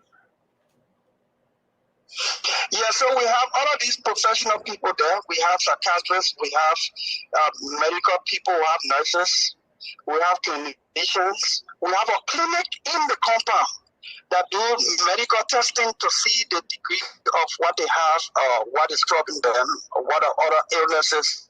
The professional medical aspect, I would not be able to answer those technical questions because that's not my field. But one thing I can assure you and the public that we have made all of this recruitment of the necessary, appropriate medical staff. Fago? Thank you very much, Senator Dillon. I don't know if I want to ask you a question, but I think I will find two from somewhere. The first one would be bringing about the facility is one thing. The upkeep and sustaining the clinic to the original opening standard. I look in the play. In fact, let me say thank you to you. The first thing I look in the play, Stanton, there's a guy sitting there in front of the desk with a phone on the other chair. I've had straight at the fire me on one fire. Ain't see it? Look for that picture, he put it up. Look. When I even open up there, the man put a phone on what chair? He cranked a phone, but the other phone on the chair something there. He won't break it. But let's get back to more substantive issue and say the man crank his legs, Fagon. The man phone is not in the chair. The other phone on the chair, let it press that under there, man. I pray, man, put a phone on the brace to break it. He won't break the chair. The man won't break the chair. I'm gonna ask you a question, bro. Great guy. But anyways, how do you intend to keep up with the clinic or the center? What's going to be your source of funding? How are you going to source the funding that's going to upkeep the center? Because yes, it's opening, like Leo coming to talk that kind of thing again. But then in order to sustain it, to upkeep it, to keep it going, where is the money going to come from? How do you intend to source the funding for the facility in order to keep the program running? Yeah, so I thought I answered that what Dr. Francine first asked. I have said that where there is a will, there is a way. There's good will. And God will support that place because it is a selfless initiative. It's about the people, it's about the country. We have a board. We are registered in the United States under the higher called the 501c category. 501c3. We are legally registered. Correct. We are legally registered here also in Liberia, under our laws. And there are Liberians of goodwill women abroad who are expressing their willingness to help with sustenance. We have a program, and we have a budgeting program that our finance department, accounting people have put together. And so we know that the monthly budget to sustain that place, to feed, for salary, to buy drugs and everything is around $3,000 to $4,000 a month for the first batch. When we run into full capacity, we'll be looking at about $5,000 a month, which I believe that God can provide. And trust me, I believe strongly that we will not fail this project. So how many months can you carry it until God comes? Because I know God will come one day, but right now we need something for the next 2-3 months. So until God comes, or God bring the Stanton Witherspoon and all those people, what do we have now? How long can we go? 2 months, 3 months before God sends? So So we have done a 90-day budget, Okay. and we will work in that because our first batch, according to the clinicians and the medical expert people, is going to take about 90 days to get one person into recovery. Feeding, clothing, medication, and everything has been budgeted, and we are working toward that. You are Thank saying you. that Leo? there will be about $3,000 a month for 15 people? We'll bring the honorable back. Let's get to Leo real quick. Leo Johnson. Thank you. And Senator Dillon, good to hear your voice. Let me say to you, congratulations. Anybody who did chicken coop in Liberia before, you know the difficulty of navigating, regardless of your position, trying to build anything. So let me congratulate you on the speed. I don't know why you said the thing was taking long. It did not take long. In my opinion, it would take 10 years to properly plan a facility like this to build. So congratulations to you. Well done that you are at this stage, at this point. I do have some concerns, though, and let me raise my concerns. My first issue would be on the ethical side, on the system level side. As a sitting senator, aren't you concerned that a mental health facility that's going to be catering to such a very technical and critical area, and by the way, some of the major malpractices anywhere in the world comes from this sector, the mental health sector. Aren't you afraid that we live in a country with zero regulation, zero understanding of the public institutions of how a structure like this is supposed to work at all? We are launching into opening a mental health facility without any of the type of research that will be required, given that there is no regulation. What if there is malpractice? What are abuses? What if people do something? How do you handle that? And the second part of that question would be, what is the ethical responsibility when there are no laws, no regulations to do anything to anyone? So these are technical questions that I may not be able to answer, but trust me, the technical staff, the professional staff, and medical people recruited to cater to that place, including especially with the executive director. I will find time so that they can come on the show to better explain these things and tell you the kind of services we'll be providing, the kind of restrictions we put in place, and all of the regulations that we are required to meet in that place as required by the Ministry of Health and the Mental Health Department of the Ministry of Health. So we'll get those people on so that they can expand more on these professional and other regulatory details. But what I am about is to let the news out that what we promised our people, what our people believe and contributed toward, is about to open up. Yeah, so quickly, my last question, Senator Dillon, will be, I heard you, so basically it's about $100,000 a year. You said 5,000 times 12 is 60, but then by the time you do the math, it's about $100,000 a year USD to operate this facility. Aren't you worried? And first of all, what is your official position, Senator Dillon, within the 501c3 organization that this is under? It would be great just for ethical purposes to know. And secondly, aren't you worried that launching into opening without identifying necessarily where the $100K a year will be coming from is a bit worrisome, because it will be a shame and very bad for Liberia after such hard work that you've put into this, that when Senator Darius Dillon is no longer a senator or can no longer personally use some of his own resources to keep this going, or the board of directors are they under obligation to provide the resources, because as a board, that's their fiduciary responsibility to ensure it's not an option that the institution has the resources to run. If not, they have to be fired, because that's their role. Are you not worried that by this time we have a very capable and dedicated board comprising Liberians home and abroad, very dedicated to this project, to this initiative, to help raise the funding and to get donor support through various means as required by good ethics and by law, both in America or other parts of the world and in Liberia. So this is not a Darius Dillon personal running issue. This is an initiative that is being run by Liberians, and the board as registered under the 510C3, as you call it. I am not a part, especially as a senator. I am very, very keen on conflict of interest issue. That is why even was very hesitant on having subsidy from the budget to this facility, especially while I'm sitting as a senator and having connection with the center. So are you not involved at all with the organization? Yes, that's my question. Are you not involved at all, Delon? I'm involved at this stage, and it's about the people think the board will run this place. The executive director and his staff, professional staff, will do the administrative and clinical aspect of the daily affair of that place.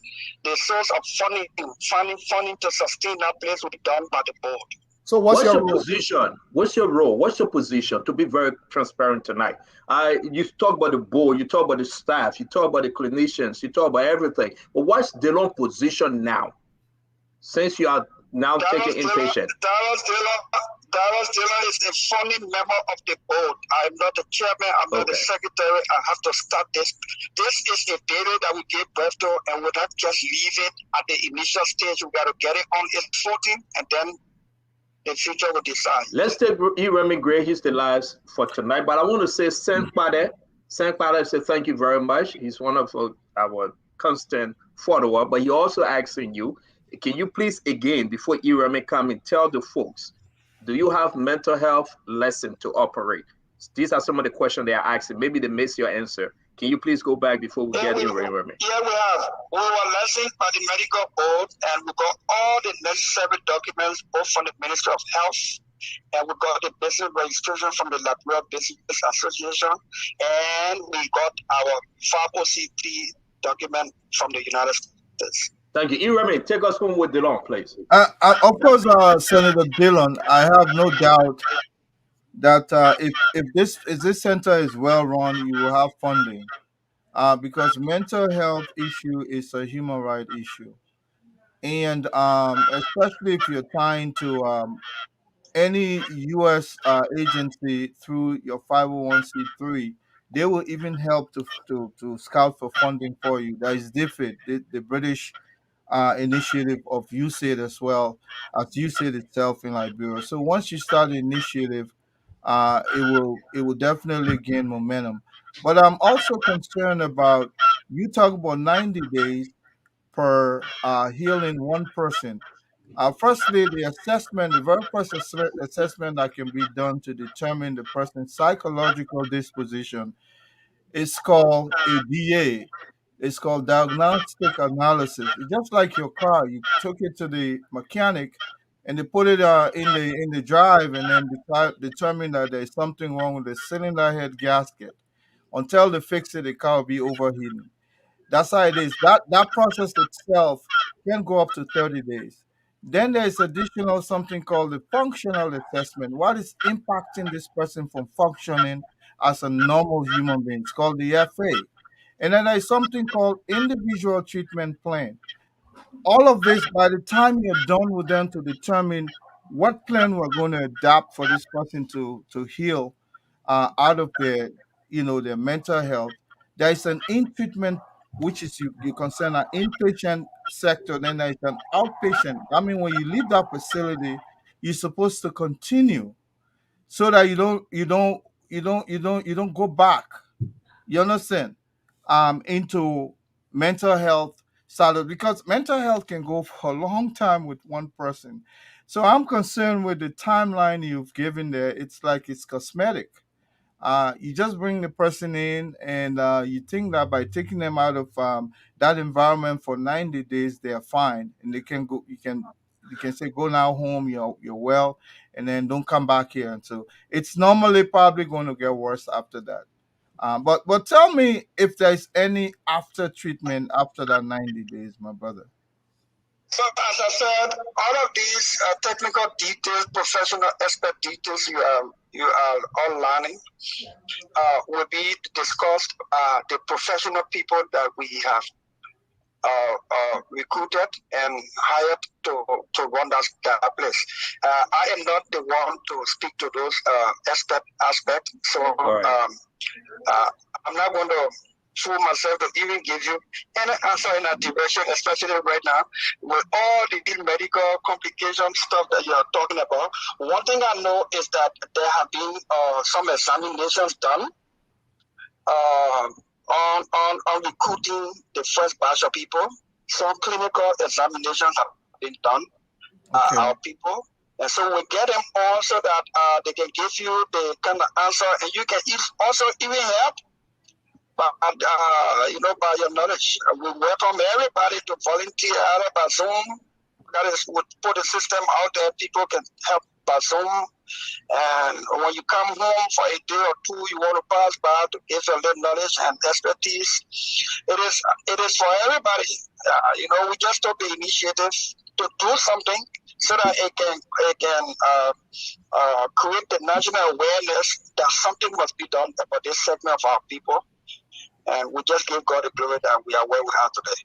And Senator, just before you leave, let me just give you one last question. And the facility itself, firstly, I commend you for the initiative. You can you can be a founder of an NGO, but it's owned by the public. So thank you so much for this initiative. The idea that you took your salary and was able to make use of it, it's a good example that most of us should emulate. But what are there any? So my brother, just before you conclude, this facility is not in my name. It's not in my family's name. We do largely, how you call it, free stuff, for lack of better word. Mm-hmm. We believe that there will be a lot of intervention, clothing, feeding, medication, and all that stuff will be part of the services we will render to our people. And the technical, professional aspect about getting people into recovery from mental health issues, drug addiction, substance abuse, will be left to our technical, professional people that we recruited for this purpose. I am a politician. Somebody will not like the way I voted on an issue. Somebody won't like maybe the way I'm leaning on one side or standing in the middle politically. Then they will say, "Oh, I first with Dylan, so let me withdraw my support for that." Senator, that's what I said. That's what I said. Thank you. Political perspective. If you look at it from the political perspective, you may want to withdraw your support from founding organization. We know you're not the owner. You listen to you. We know you're not the owner. We know it belongs to the public. Yeah, we know you're not the owner, but it belongs to the public. And thank you for bringing this up. But I wanted to also ask you, because some patient might be at a certain level where you may need to restrain them. Do you have any such facility for restraining people? You remember the message you were sending technical folks. They don't just promoting this thing for the ball program. You were sending technical folks because seriously, when we built this place first, like I said initially, we built it because we were passionate about doing something to call attention of the country and the government to this segment of our people. After we built that place and dedicated it in 2021 September, when we started to recruit the professional people to do the professional work, the clinical work, to work rehabilitation, then they started to advise us that the facility was built and that does not meet the standard for rehabilitating people for mental health issues. And then we had to go back. It took us about a year or so to do some alterations and to put in a lot of stuff, including the concern that you just raised. Thank you. Outpatient treatment. Honorable DeLong, we want to say thank you. I hope you can send your team, because folks are asking how can they contribute to this great work. It is important whether you guys will take the cash app, the bank transfer, something. They are asking how can they contribute. So just let's set something up. Let your team come on, and we can really go in deep with this kind of conversation. Want to say on behalf of Spon Network, the lead moderator, Dr. Rich, is saying, want to say thank you. We are not discussing politics, but I know we'll have you one of these days to talk politics. Thank you, Honorable DeLong. Thank you, my brother. Thank you so kindly. You're welcome, sir. And I think what you can say, you know, God will provide. When your brother will call you, tell me, don't leave me behind. Look at this guy. I agree on your part. I think we're gonna make Dr. Richardson. We're gonna see if we can squeeze in PYJ. We're gonna make connection with Prince Johnson. People lie on PYJ, but wait now, let the American say, any American tough for himself. That means also tough for him. What he's saying, you can't let him make a tough for himself. Tough for himself. But Dr. Richardson, though, I think you guys had a clip you played the last time about BBC or VOA or something. I think we'll do that at the end of the show. But something is happening. Where's Salamatu? She ran away? She didn't come today. Fagon, you made her mad? No, I heard something different. She said she got some private issue. Don't say private, cut. Family. Family. Say family. Let me mind my business, y'all. Leo look at me bad way. Let me mind my business. But JMB is doing something strange. What we get, we're trying to get Prince Johnson ready, but JMB is doing something strange though. I have a strange, very, very concerning issue tonight, Leo. I agree with my analysis one bit, right? Today is Good Friday. We wish everybody well. If there is a JMB and Jeremiah Kun ticket, with the consent of Darius DeLong that we're speaking today, Yomdi Kanga Lawrence had just arrived in Liberia on her way, about to arrive. Western got running as an independent in Grand Bassa, but not talking to UP. Jeremiah Wapo, right? And give me all this thing. The whole MDR, Prince Johnson and the rest of them. We're on the honor cover that waiting to switch over the Jim Bunny, the people that just don't, they are not happy with CDC, Alex Tyler, all of them. Say what you want to say. If this announcement comes up tomorrow, next week, if this announcement, when you see JMB sitting, and you look at the back of JMB, I was talking to somebody today. We are looking for a game changer here now. And it said we'll be on air 11 o'clock with the announcement from JMB, 11 o'clock Liberian time. And Fagon on the spoon talk. Dr. Richardson woke up early. Leo took off from a job he on. E-Remy Gray, Fadika, everybody will see. Carrying the live. Leo, I want to start with you, my brother. That momentum, that power, don't you think it will shift the argument? You have to admit, for me, where there's facts and leadership, I recognize it. If JMB is able to pull all of those people together, like you just described, you cannot deny the fact that absolutely, that would be a big statement. If JMB is able to bring all of those people together, organize them. But remember now, when we start to set the expectation this high, great. If he falls short, it will almost be like deflating people because people will have this high expectation. But another thing that scares me in Liberian politics, until those people enter the voting booth and cast their ballot on your behalf, it will give him momentum. There's no argument about that. Those people line up behind JMB for an announcement, even the optics of it, just the optics of it on stage. It's huge in politics. That's a big statement. People will already start drawing conclusions from that. I got a picture, and I'm about to show the picture. I will stay with you 1 minute. That Richards and Baby. Let me see this thing small today. Let me come back to my Let I don't get say poker. But let me say this to you though. Listen, Leo, you got Ben Ayure, a man that was there from day one for JMB. Yep. Costa is staying in the country. Probably Costa going to hang around. Costa say, I'm running for senator. I don't want to be in your cha-cha-cha to be VP. Costa sitting. The chairman of UP is sitting. The Secretary General Amos Twett. You shift to Liberty Party. You're going to be bringing in Yomli Kanga Lawrence, the political leader. Say what you want to say. Abraham Darius DeLong, James Brown from Ghana's Way, from Banner's Way, from whatever, most Dorado County senator, sitting right there. Confirmation. But some guys say, but man, I'm going as independent, but on the cover, he talking. You get the former 12 years, defense minister, Samuka. You got Alexander Wapo sitting there. You got Prince Mohi. You have all these players. And listen. I want you to visual something before I shift to Fagon or Remy or Dr. Richie say.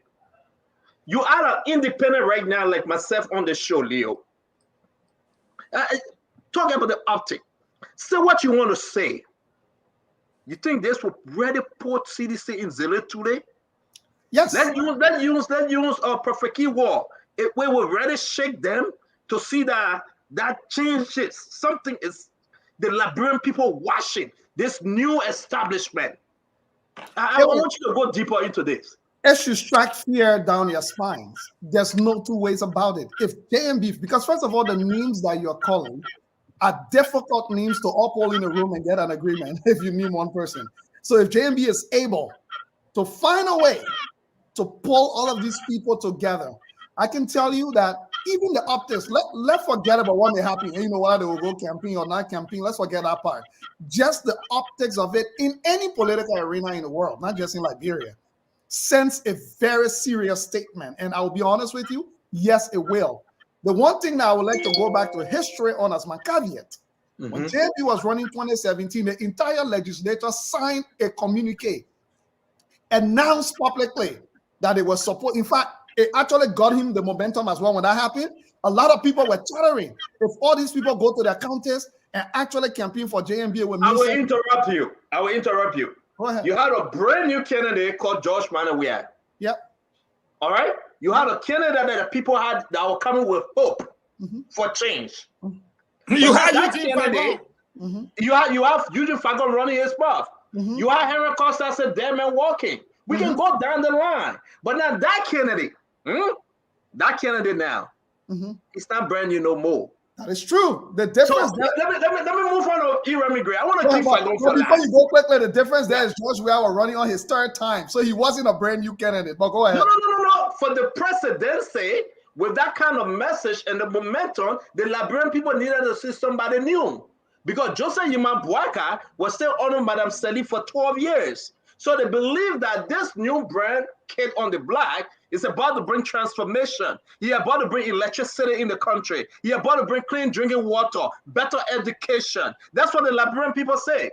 You know, boy will vote for you because they expected him to bring the changes, to bring good jobs, to bring good development. But now we can ask the question, are you better off today than 6 years ago? But let me go to Remy Gray. Remy, you have PYJ sitting behind the pape, Jeremiah Cone, the entire elite for Nima Kante, Bon Kante, Prince Boyi, all of them, Grand Bassa, Yombli Kanga Lawrence, Weston Gafene, Charlene Bronski. You come to Monserrato, the Abraham Darius DeLong.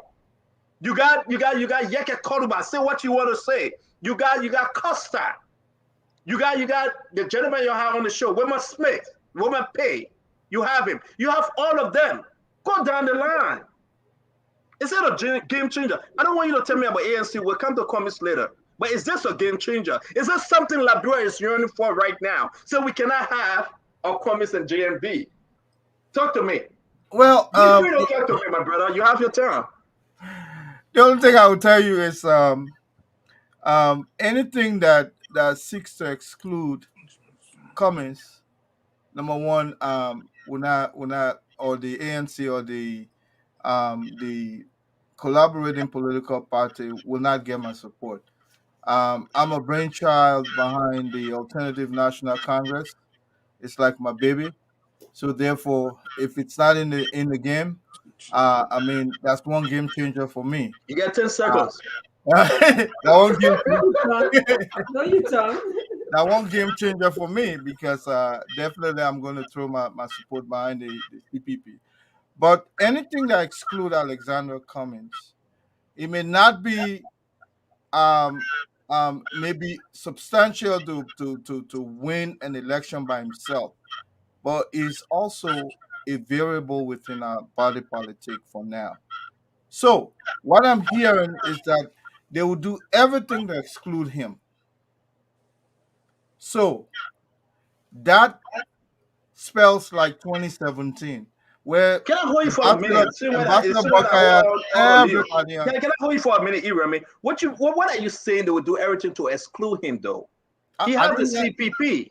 I didn't hear you naming anything from Alex's side. It's like the line is gone. But because Alex cannot go behind JMB when he making his announcement to announce his VP. Oh. You want Alex to be there? No. You call it everybody and then name that side as the game changer. No, because those are the folks that JMB he's talking to. He's bringing under his tent.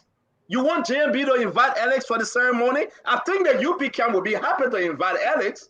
You see, you are truncating the argument I'm bringing. I say anything that excludes.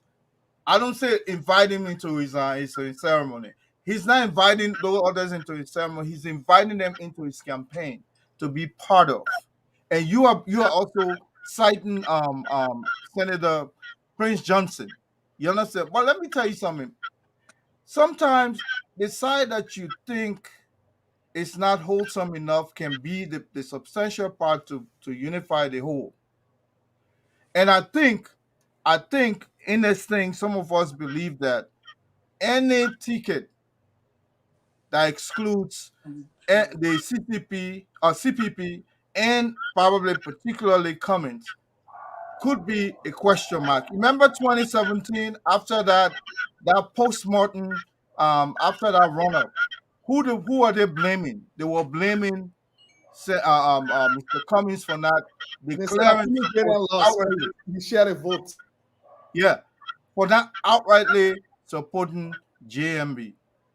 They believe that was why he lost the election. Matter of fact, we're not talking about Cummins right now. And I think there's can we just stick to this? We'll shift to Cummins later.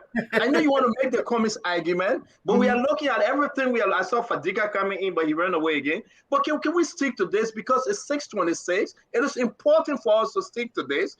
JMB is now going around bringing the same forces together, but you say he's excluding Cummins.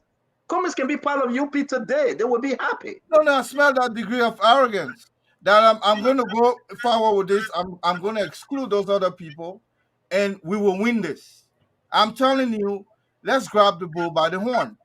If it goes that way, that could be a dent in the future, in my opinion. Wow. Let me bring in Fagon. Fagon, please help me understand E-Remy Great better. I'm confused. I was coming in before. No. That's originally we're keeping for last. Stand up quickly before you go there, though. Have you ever thought about the fact that some of the same men that I was saying the Pape, he will die after one term, they're landing behind the Pape too because they know that the be president? Exactly. Because you know that what? Because they know they say the Pape will die before the one term ends. So they're lining up now corrupt way to try and take over by the Pape.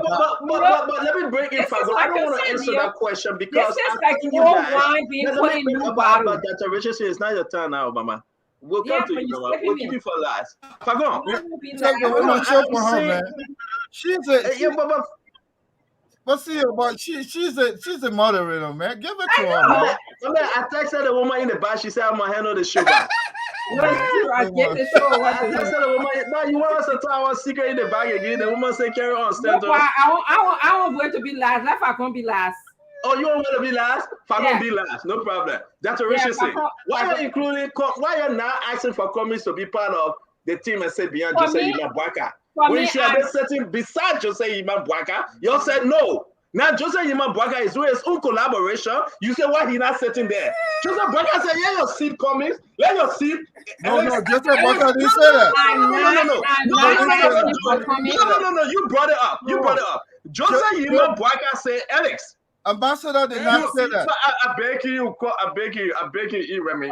I'm begging you. Fadiga. Jose Yimabwaka said, can you please close the door? Jose Yimabwaka said, Alex, yes, your seat.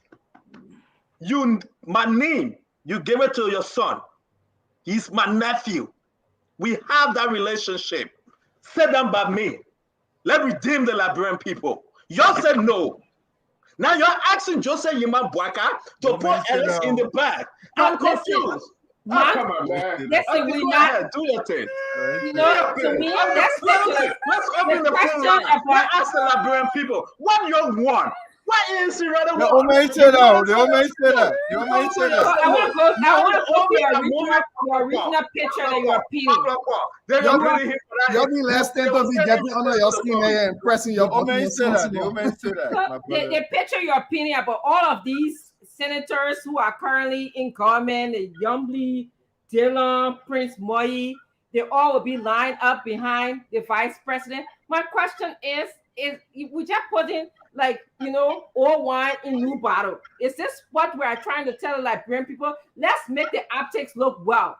But what have these senators, what have Joseph Boakai done for Liberia? So are we just trying to fool them again? We're just going to pin this picture that, we have all these senators, they are powerful people. They're going to support the vice president. But then again, are we still going to go to the old way of doing things to solve modern problems? Is that what we're trying to project to the Liberian people? That, this is how we're going to solve our problems?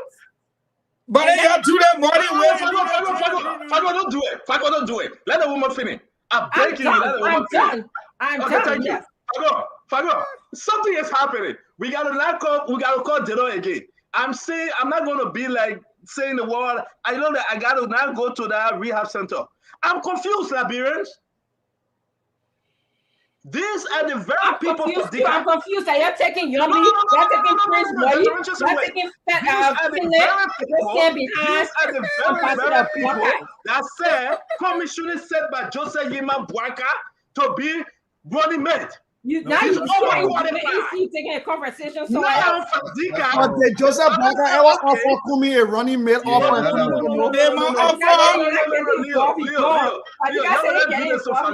will help Fagon today. Fadiga ran away. But Fagon, let me come to you. To be very frank, Fagon, let me come to you. It is important for us to know. They offer the man the seat. Fadiga, you back or you shopping? You in the store, my man. Are you running Makama, brother? Even in the store. My man, get off the show, man. People can be praying like that. Allahu Akbar. We can't hear you. They put a hand on and start talking. We can't hear you. You are muted. I was trying to find someone that got better lighting. I want to share something quick. No, I'm not in the store. I'm at the airport. I missed my flight. I think I understand how a safe flight will get after. Let me ask you before I go to Fagon. No, let me say this. Let me say this thing. Let me say this thing. You gotta answer my question, though. You gotta answer my question. Hold on 1 minute. They gave Mr. Comey the seat. Sit down right behind JMB. Right in front. Right on his side. Not even his right hand side. They didn't game. Right? We got people around here saying no, you shouldn't do it. They didn't game. Listen to them. They said sit on the left hand side. They said no, don't do it. He listened to them. They said be the second time the woman going to Ghana. They said be the woman eyeball. They said no, don't do it. He listened to them. And today the old man is trying to find his own collaboration. And they get him back. Fadiga, talk to us, man.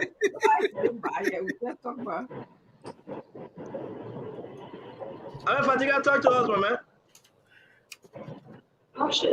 He can't hear you. This is the second time the woman going to Ghana. All right, so Fadiga having technical problem. Fagon, this is the first time when the Ghana you skip. The second time you skip. Fagon, this is the new ANC we're about to see.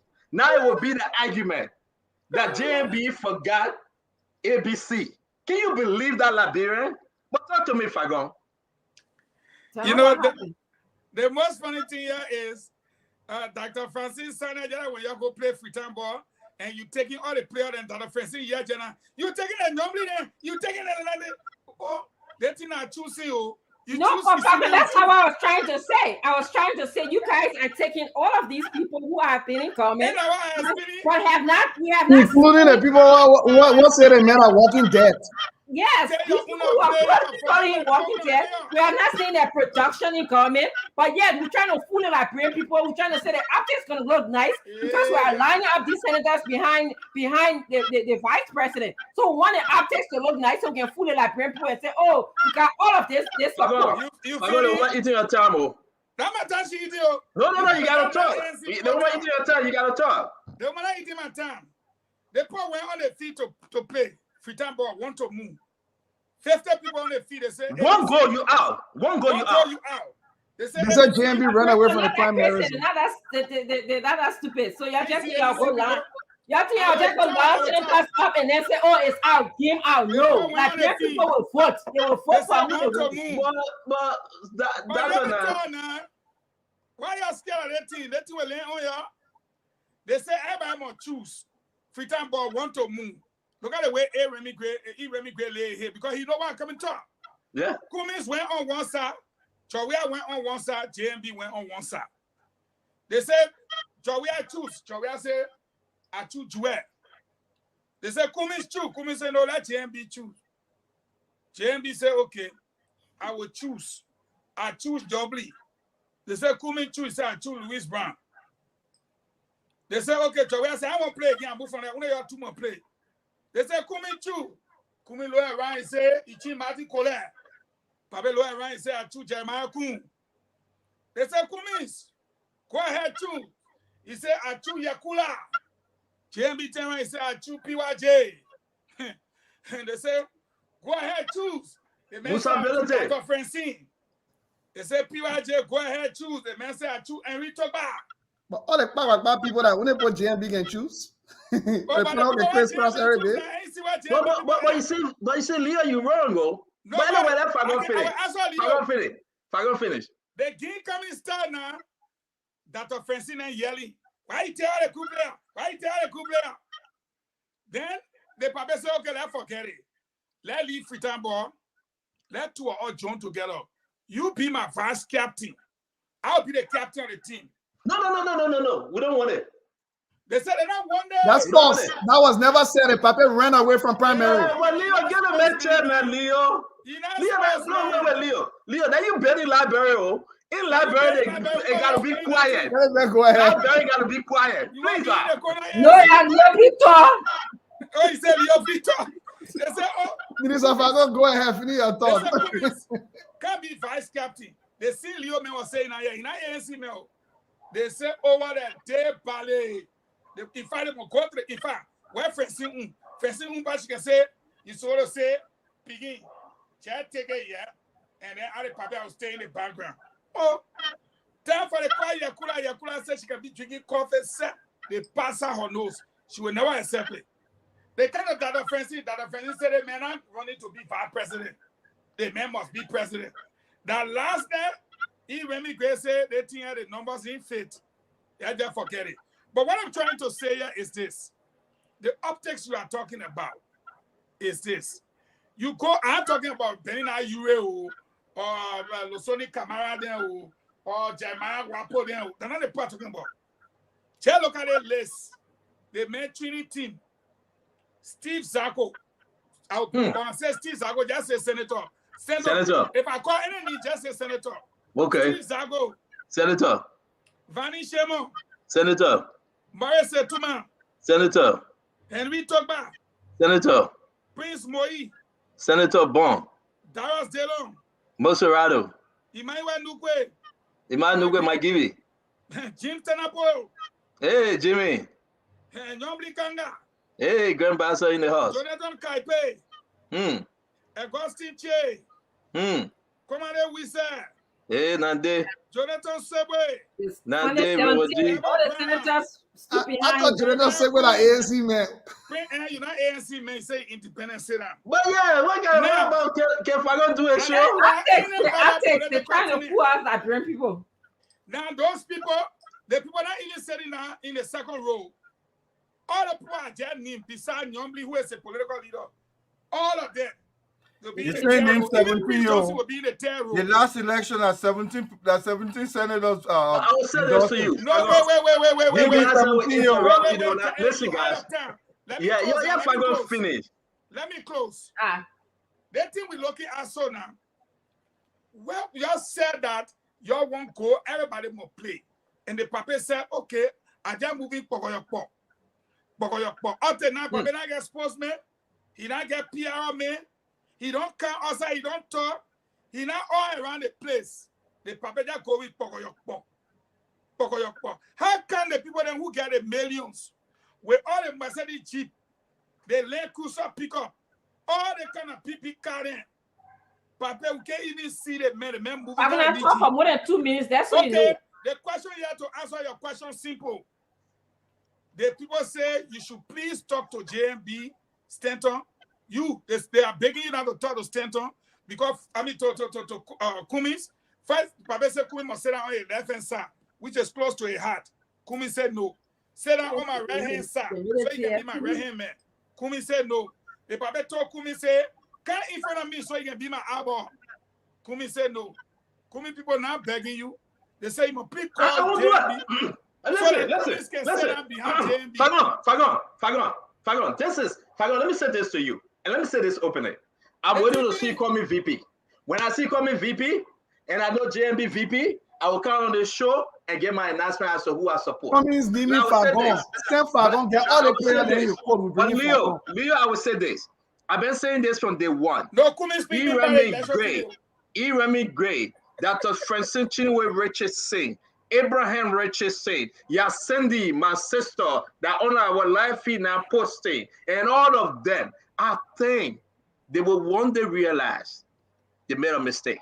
Mona Fahad, Chiola Gibson, L. Louis Page, Musa Hassan Bilete. I think one day they will sit down and scratch their head and say we made one of the greatest mistakes in our lifetime. Cummins is overly qualified to be leader of Liberia. Yep. Cummins possessed the credential to be leader of Liberia. Yes. Cummins can transform the Republic of Liberia. Yes. But the people of Liberia, they are not ready to give him that position. They are saying to him, no, let me finish that. How do I know that? How do you know that? Show, you are saying yes, now you're saying no. But let me finish. How do we know that? How do I know that? That's a Richardson. Can people hear us out there? Because this is what carry on, my friend, carry on. It is important for us to know. It is important for us to know.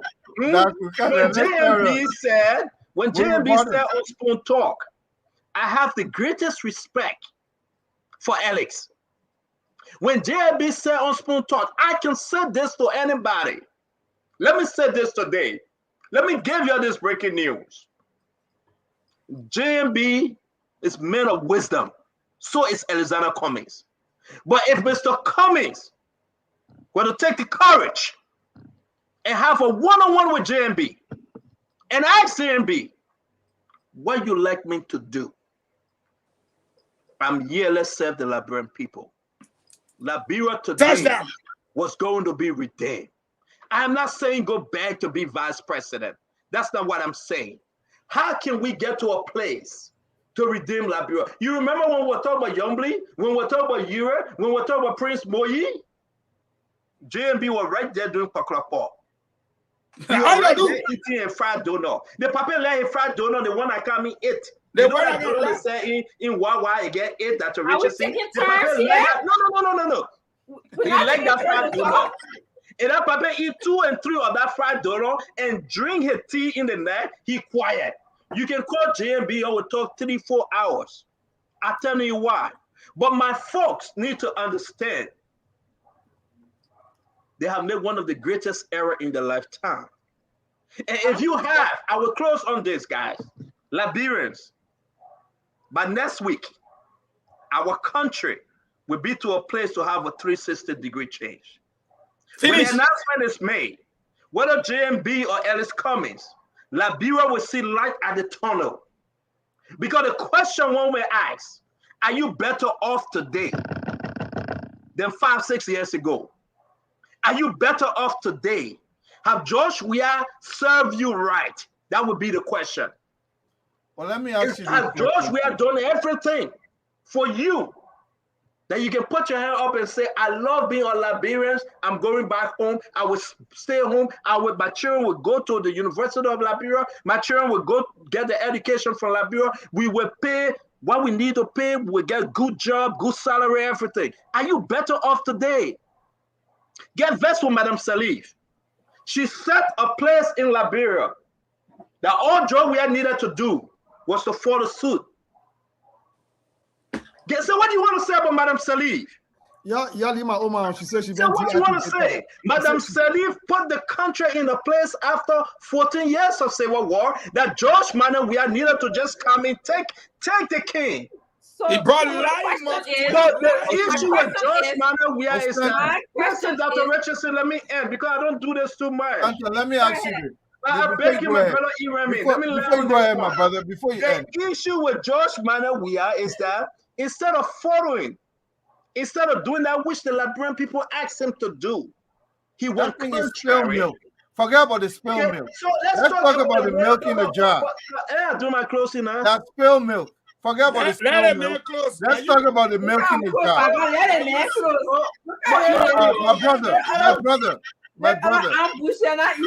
My brother. Don't you see any need? Don't you see any need for JNB on one side and communists on the other side for them to have some Good Friday agreement that in the event of a second round, let's agree to support each other. Don't you see that need? No. I'll answer your question. Just say you asked me that very beautiful question. I think it's a dumb move. I think it's a ridiculous move. I think it's the worst thing of one that is so educated or one that loves Liberia will ever say, let's wait for second round. Okay? Do it now or don't do it. Yeah. Okay? Let's be fair with Liberians tonight. Let me ask you a question. No. I'm answering Iremi Gray. Y'all want me to be the guest? I can come tomorrow and be the guest. But anyway, we got Goodrich coming. Leo, if I don't like you today, why will I like you tomorrow? So what are you saying? It will never happen. I'm not in the second term business. You get strategy to win the election. I'm not in the second term business. Let me say something to you, Iremi Gray. Everybody that coming up with second term suggestion, right? Those that will come up with second term suggestion, they will be the ones supporting CDC. It's from the CDC playbook. Second round. Second round is from the CDC playbook. No, because that's why you're doing for the last 4 election cycle. That's how you got to do it now. You see what I'm going to There will be no second round. My man. Let me get my picture again. I'll give that to Richie C on show. Ladies and gentlemen, I want to see beyond Mr. Cummings, right? I'm yet to see, but I will wait and I will be patient. They say, I will wait patiently. God's time is the best time. He is the giver, the mighty giver for Liberia. I will wait patiently. God's time is the best time. He is the giver, the mighty giver.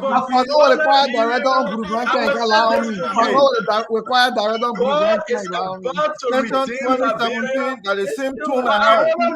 Remy, hold on. The same tone I heard in 2017. Remy, we don't need Cummings. We don't need anybody who will win this thing.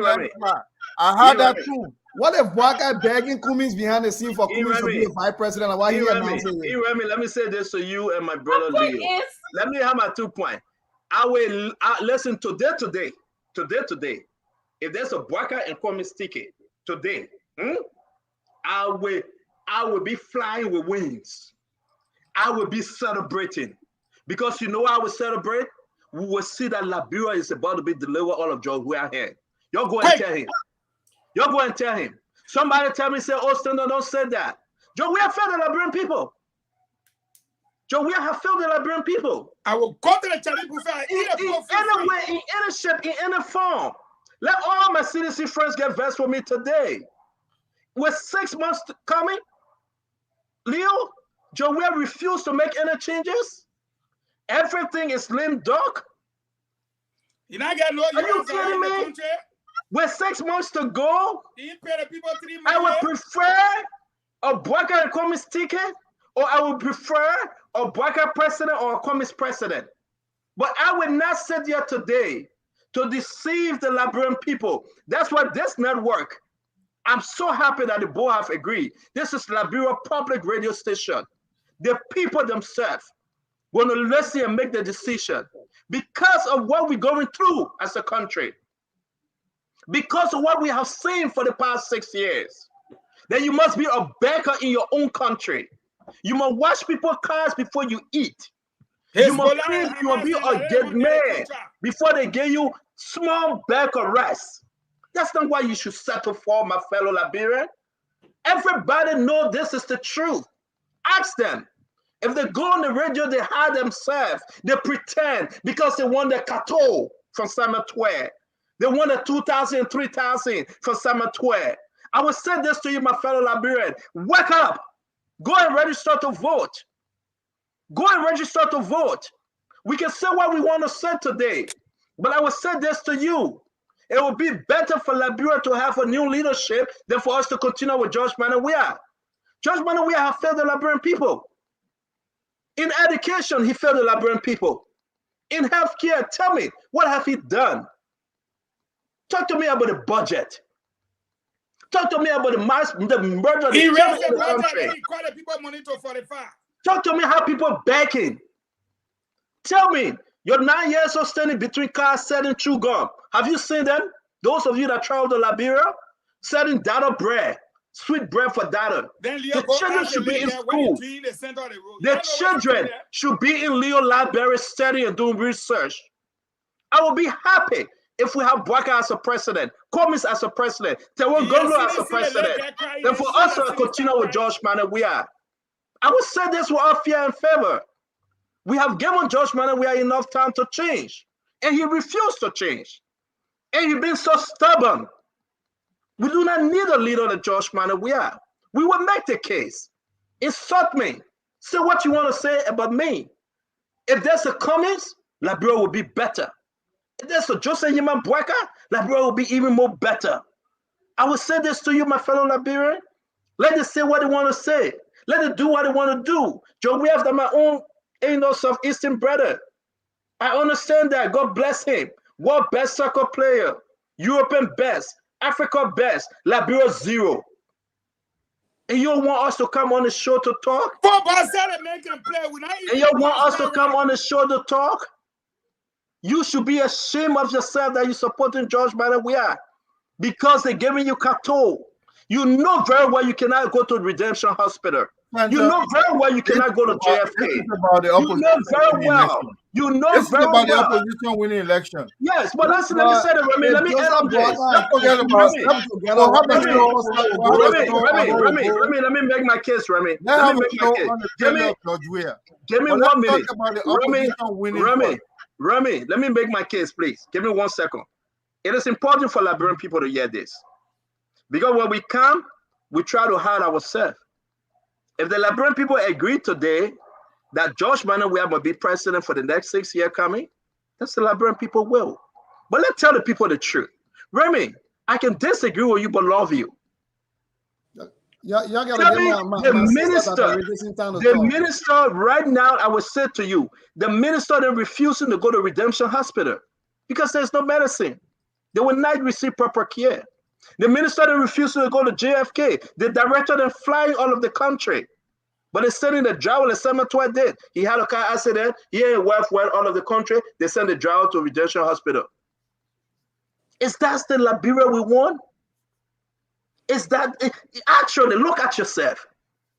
For every opposition member that's speaking for Summer 12 and challenging the fellow opposition member, shame on you. Everyone that think they will make the case to defend this government, shame on you. Whether you're doing business with the government or not, whether you're consulting with the government or not, shame on you. The government have failed the Liberian people. The government can nurture a Farmington agreement that all political organizations must sign to the government didn't nurture the Farmington agreement, Remy. Let me correct you. The Farmington agreement came not from the government. The Farmington agreement came not from the government. I don't want you to say this because people, tens of thousands are listening to you. The Farmington agreement I was just here a few days ago never came by way of the government. The Farmington agreement came as a matter of collaboration between political partners. No, Remy, it's not the government. Remy, we have our own agreement of opposition. That should there be a second round. Let's have that agreement. Let's have it in black and white. Remy, we'll have that conversation tomorrow. Dr. Richardson. So getting back to the topic that we're on about JNB and all of the senators that are currently in the government standing behind him. I mean, the optics looks good, but what it suggests to me is there are players in our country, there are actors in our country that always seem to want to blindfold the Liberian people. Let's present this picture to you as if we are bringing in a new strategy for our people. But when you check behind it, the people that we have, the people that are standing behind JNB, we need to dig further and ask, what have these people done for our country? Wow. JNB himself, 12 years. What have they done? What has he done for our country? That is this topic that I'm interested in talking about. So do we ask the question that you asked, Stanton, will Liberian people feel comfortable with JNB, who ruled the country for 12 years? You asked me a question? All the legislators behind him who are currently in the country. You asked me a question? Yeah, Leo, Leo, Dr. Richardson asked me. I need to let you finish when you're talking. Let me finish that. Oh, I thought you asked me a question. Yeah, no, check what you're asking him. Yeah, so you have all these legislators, you name them for us. You say the Senate, all the Nima elites, the Jeremiah Kuhn, the Yombly, all the people you call, you say they'll be standing behind Buckeye, wherever that day is, that day you're talking about, wherever that day is. Okay. Yes. So now you're saying the woman can walk, eh? No. They say Imagine the election. I beg you, can you interpret Kwagolokwa? Can you interpret Kwagolokwa? Imagine the election even start in the state of Maryland alone. They have 7 different fundraising dinner. In the state of Maryland, the man danced that day with over 67 ladies. Here alone, we have the video. Okay. One state where I want to speak Kwagolokwa. When the thing happened, Cummins have visited every country where they not see JNB go. That is the problem. That is a problem. That is a problem. At least Mr. Cummins knows the issue of Liberians. He went to these different areas to understand and do an assessment. Where is our country now? And then for us to sit down and say we want to elect somebody who has not Eugene. But can you get Eugene a chance to explain? But you add Eugene, give me a chance to explain. I don't want to talk here and interrupt me now. Excuse me, ladies and gentlemen. You know, when the former CEO came on the show and hijacked the show, especially on the day that you mean I'll push the show? Yes. She faced her hair, her makeup, her nice long earring for the first time. Look, let me say this. All right, now I move, Leo and Conor Gray. I move if I may obtain a second that the CEO be made to reimburse that offense in the moderator for hijacking the show and taking it over. That should be reimbursed.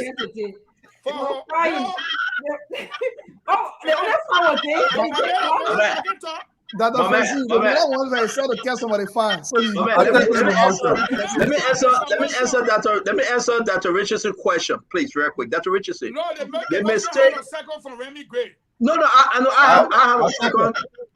But Remy Gray, you're doing taxes. Call something to the Omar. But let me say this. So, on a very Dr. Richardson, you asked me a good question. Our problem over here today, opposition are not united. That's the issue. You running to attack JNB. JNB, some of his folks running to attack Mr. Cummings. Everybody should put the attack on this government. Yes. The failure of this government. I agree. If you attack JNB, you're doing CDC work. If you attack Mr. Cummings, you're doing CDC work. But who is the elephant in the room? Dr. George Weah. Who is the elephant in this room that have brought Liberia to a total disgrace? Dr. George Weah. Who have called a speech from the Liberian people? Dr. George Weah. Who have refused because of the poor leadership that the compound wasn't given to Liberia. America $250 million wasn't given. George Weah. Because today, if you go to Liberia today, I tell you why, you pay for your units, but you get no electricity. That's George Weah. Yes. Who they cause today that the children saying chew gum and sweet bread between the cars and cars hitting them and motorbike hitting them? Dr. George Weah. Under whose leadership the RIA can never be fixed? Dr. George Weah. Under whose leadership that the roof is leaking when you're at the terminal at the Rabat International Airport? Dr. George Weah. Under whose leadership that we cannot find no answer for people that die mysteriously? Dr. George Weah. Under whose leadership there is no answer for Batin Yenswa, for Gifty Lamar, for Princess Cooper, or for Claudette Musun, Gloria Musun's daughter, Dr. George Weah. What's happening with our nation? Hey, let me come on. No. Why should we attack Mr. Cummings? And we say we're in opposition. Ask yourself this question. I am an independent, but then Liberian people hear this. Why would the Joseph Boakai come attack Mr. Cummings? Why would the Cummings come attack Joseph Yeman Boakai? If you do those things, you are an undercover agent for CDC. You must be truthful to yourself. The government has failed. Look at the University of Liberia. Akaris Gray led his militant on the university campus to disrupt the peaceful program that is glory. Under whose leadership? Dr. George Weah. Under whose leadership that the SKD, the sport complex, is totally destroyed. Up to now, they still fixing it. Dr.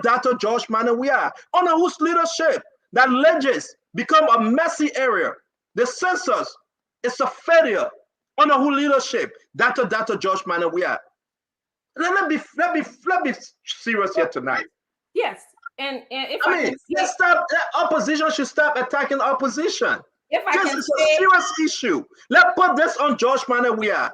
George Weah will not answer one question because he has failed the Liberian people. George Weah will not answer no question because only those that will talk for him, that those that he giving 2,000 to every month, that those that he giving 2,500 to every month. This is a serious issue. Liberia need to be redeemed. Liberia need to look up to the hills where coming her help and say our help is coming from the Lord, the creator of the heaven and the earth. Liberia need to be redeemed. Be not dismayed, my friend. For God is washing Liberia. God is coming down on his throne to redeem Liberia. Whether you're in the opposition, you're not. Because So my thought, if I'm allowed to finish, I'm done. Again, I'm done. It is not. You have your show. It is not. Thank you very much. Okay, it's 7 o'clock. In fact, it's 7:02. You stop at the right time. Look, on the show can take different dynamic. Let's wait till closing. But my point now is like when you call for opposition unity, you cannot be the same person calling for opposition unity, but the same person the next day gonna go stand behind Vice President Buckeye to go announce his vice presidential selection. You should be working. You should be working inside. You should not give up on the Liberian people. But you saying that you want unity, but yet still you are accepting calls to go stand behind Vice President Buckeye to go announce presidential candidate. So where's the unity in the opposition? When you say that we should just accept all of this? No. Thank you, Dr. Richardson. Before we go to Leo. Here's what I wanted to say. In some movies, when you watch, people tend to go back in time and correct the mistake of the past. And then they come back to the present to proceed to the future. We all know why Madam Shirley, the last time when I talked about deep state, Van Gogh here was trying to look at certain influential people within the system. Take it or leave it, Madam Sirleaf is an influential part of our politics. If you go back in time and to look at why Madam Sirleaf left the establishment that she was a part of and will come behind a little-known Goodrich-Weah to help him win the presidency. I don't know if that is as it's no longer the case. You know, the mind that is angry will say, to hell with themselves, sorry for that language. But I think if you look, I don't know if that error of the past has been corrected. People say Madame and the Ome has been and her friend, long-term friend, they've been talking. I hope that is the case. Otherwise, what obtained in 2017 might repeat itself. It's called deja vu. That which repeats itself in the future. And we'll come back here and begin to commentate the game of the past. Then we'll start the finger pointing. As little as people consider Alex to have been in 2017, he was blamed by some for JNB not winning that election. History might repeat itself. This is what I'm trying to say. Even if you're sure that, like the daylight, the Liberian pool want to elect a JMB, go back in-house, get a Good Friday agreement with your partner in the opposition, that in the event of a second round, we should support the other. Only Cummings has made that promise. I've never heard the Ome saying that. I've never heard that, because it will happen again, and then tomorrow they want Alex to support them. But then when that don't come into fruition, then definitely the finger pointing. Make sure before you get to that elections, make sure you solicit that agreement so that we all can know exactly if something goes wrong. Alex is not held responsible because he did not commit himself. His supporters will not be held responsible because they did not commit themselves. And vis-a-vis, because this time election, we don't know who's going to. I mean, you want to go drink some water and come back? That's all right. I'm Leo. fine. Water discipline. Water discipline. We can't drink water right now. Okay. The only thing I would say is let's have that agreement together. Let's see eye to eye before we go for this battle. This is a brutal battle. Back in that'll be coming in October. Don't just go there and say, I got all the generals behind me. You go there, then you start running back from losing. Joe is prepared, I'm telling you. I rest my case. Thank you very much, Remy. We appreciate your time. Leo? Yeah, no, thank you, everyone. And this is what I would say. There's a missing piece of the puzzle here that no one is actually pointing to. No one is pointing to the fact that a number of forces conspired 2 years ago to ensure that Cummings and Bwaka would never unite no matter what. And these forces are still operating. They did everything, like Stanton just said, attacking the two people at every turn to destroy what the Liberian people believe in, which was the CPP. Whether Cummings was going to be Bwaka vice president or whichever way it was going to turn out, I believe there was an opportunity here, and the Liberian people gave their approval overwhelmingly. But what we're not doing, we've decided to ignore. And some of them are still playing this card even today, not realizing that you still need some opposition unity, regardless of who's in the lead or who's in the polls. At the end of the day, it becomes dangerous if nobody gets that 50% plus one in the first round, when there is no some level of cordiality. Let's forget about this. What Cummings wrong here? Bwaka got the numbers. The one thing I can tell you, it is very likely that it will go to second round. So if these two people are not running, can we not maintain some cordiality so that when they go to the second round, at least somebody can pick out their phone and call Stanton with us and say, Stanton, let's have a conversation here. I don't even want agreement. You forget inconsequential agreements are useless. It's a waste of people's time. Why are we signing inconsequential agreements? When the people break the agreement, what will you do to them? Nothing. Don't waste people's time. I would rather have the trust of Eugene Fagon or Stanton or Dr. Richardson. I agree with you. I didn't like that. Yeah. That was a foolish agreement. That's a foolish agreement. It's inconsequential. People only respond to things when there are real consequences that can bite. So for me, I think the real criticism should be here. All of the people who conspire to ensure that the Liberian people dream of Cummings and Bwaka collaboration or a united or opposition front have been destroyed to some extent, and the only opportunity left again for us to find some opportunity for that, they are destroying it again. So for me, I keep saying it, at the end of the day, nobody should be so selfish that you will prefer the opposition. If you support the opposition, don't be so selfish that you prefer them lose only because you don't have your will. And that is what we're actually watching. Thank you very much, Leo. You make a point. That was something we can talk about later. A special greetings go to Rachel Brenda Richardson. We want to say we appreciate you by following Spoon Talk. Asamana Benedict, Ambassador Shannon. We want to say thank you all for following Spoon Talk. Now let's go to the lead moderator to do a closing, then Fagon will take us home. Dr. Richardson.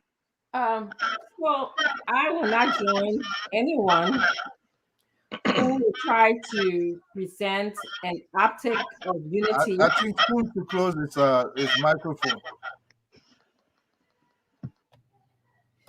I just said I will not join anyone who the aim is to present an optic that suggests that, oh, we are united in the best interest of Liberian people, when the fact is the unity is about winning, and many of our actors on this platform have said we only want to win. Yes, winning is good, but at the stage where Liberia is right now, what winning is just a part of democracy. We've tried winning before. We tried someone, like Goodrich-Weah, who was likable, and we wanted him to win. But what have we gotten? Nothing. Okay, we've gotten a lawless government. Liberia have degenerated.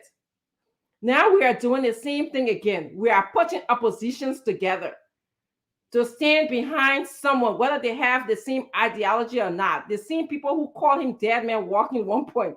The same people who were responsible for even breaking up the unity of the opposition. They are now coming together in one form or another to say, yes, we are united and we want to move forward because we want to win. The very same people that we see that will be standing behind, if it is true, that will be standing Joseph Boakai come whenever this announcement is made, they are the very same people who are in government right now. So Liberian people, I want you to open your eyes. I want you to ask the most important question is, what have these people done for Liberia when they were leading Liberia? And what will Liberia get out of them winning to run the country? And it may seem like, oh, they're winnable. But we no longer want, I'm talking to you Liberians who will be registering to vote, who will be going to go get your voter IDs to participate. And I encourage you to do that, to participate in the election. We no longer just want people for the sake of name, for the sake of tribal affiliation, for the sake of, you seem to have wisdom. We want people who can produce, because this is a different time. This is a different world. We want someone who, when you get called 3 o'clock in the morning, you should be able to answer the phone and solve Liberia's problem. We want someone with the stamina to be able to read those contracts relating to ArcelorMittal or to the bombing mining company. We want someone who will be able to travel the range of the country and not say, oh, I'm not even going to do any kind of campaign. I'm not even going to try. I don't even know the assessment, but you're going to say, you'll still vote for me. I'm going to, so Liberians, think. Let's just think. Yes, I know some people say, oh, winnability, which is the most important argument. Winnability is the most important part of democracy. No, it's not. Maybe in this modern world where we have check and balance system, where in this world where we live, where we're speaking to you from, the people, they consider popularity as part of their democracy because they have a check and balance system. They know that if Donald Trump gets elected by popularity or by winnability, there will be a system that will keep him in check. In fact, that he will be only a one-term president. We don't have that in Liberia yet. We are not there yet. And so when we have this optic of winnability, Liberian people, I want you to think twice. I want you to think about an optic of what is in the best interest of Liberia. Don't buy it, okay? Go and vote with your heart, your mind, and your soul for what is in the best interest of our country. And that's where I end my comment tonight. Thank you very much, Dr. Richardson. We appreciate you. Thanks a lot. Honorable Fagon. Well, Fango, I want to give the LeBron one or two calls to make, man. We'll be unfair to them. I know. Wow, we'll do them all. We all have time, Remy. Remy. It's 7:14. We can do them all. Remy, we all have time. Fagon, go ahead, please. Liberians, you listen to our dynamic moderator. She said, vote with your heart, your soul, and your minds. You all have made a conscious decision as to who you would like to see go up against President Weah in 2023. You did not ask for who would be his VP. You just said, oh man, we are sorry. We did not take you because we were encouraged. We saw in this new person ourselves. He was from the slums of Gibraltar. He was just like us. But today, there is a reason why a true sedition and all of the CDC people, there is a reason why they don't call Unity Party name. I'm not a Unity Party member. You all know better than that. I'm not. But every time they talk about the man or the individual JMD. The reason why they don't talk about Unity Party is because they came and met people making $250. They have paid those people $45 for 6 years now. According to the president, 5 years. They came, they met people taking pay. Today, after cutting those people money to $45, they are only paying, they owe them now for 3 months. They came. They said they wanted to harmonize salaries. Behold, they wanted to raise their friends and their girlfriend money up, taking the other people money to do it and paying the other people only $45, $60. The whole harmonization thing was to make more money. And I mean say it was the president who confessed. The reason why they don't call Unity Party, because Unity Party had a budget of $570 million. And still, they were paying people $1,250, $500. This president, this CDC king, they increased the budget to $780 million. But still, $45, they can't find it now to pay the person who was making $250. They came, they met beg arrest at $13. Today, the beg arrest at $20, you don't get it, you can't eat. They came, they met gasoline at $3.50. We all know the global crisis. But in the $3.50, 30 cents on every gallon was for the road fund.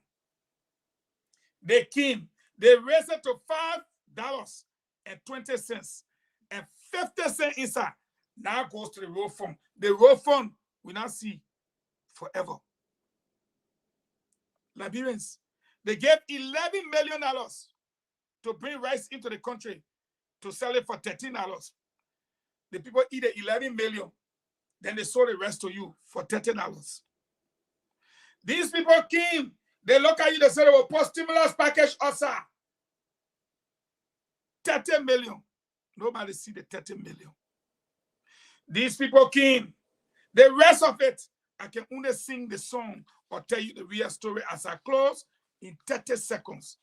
The reality here is this, my fellow Liberians. No matter where you are, no matter where you're sitting down, the American State Department, a week after this president took picture with Joe Biden, the American State Department indicted the government, not Josh Weah. They indicted the government for human rights abuses, extrajudicial killings, in 2023, government will be killing people. They turn around, they indicted the government for cruel punishment. Amen. The American people turn around, they indicted the government for arbitrary arrest and detention. Amen. They turn around, they indicted the government for the restriction of freedom of the press. They turn around, they indicted the government for money laundering and corruption. They turn around, they indicted the government for drug trafficking with the evidence of $100 million worth of cocaine. 3 weeks later, they found the other $40 million worth of cocaine. Everybody walking around, our young people look like zombies on the street. To the point where the American CIA had to summon this man. Come here. Come. Let's show you more evidence and tell you what we got to tell you. So, my friend, I thought Stanton would have played the voice for you to hear from the American people.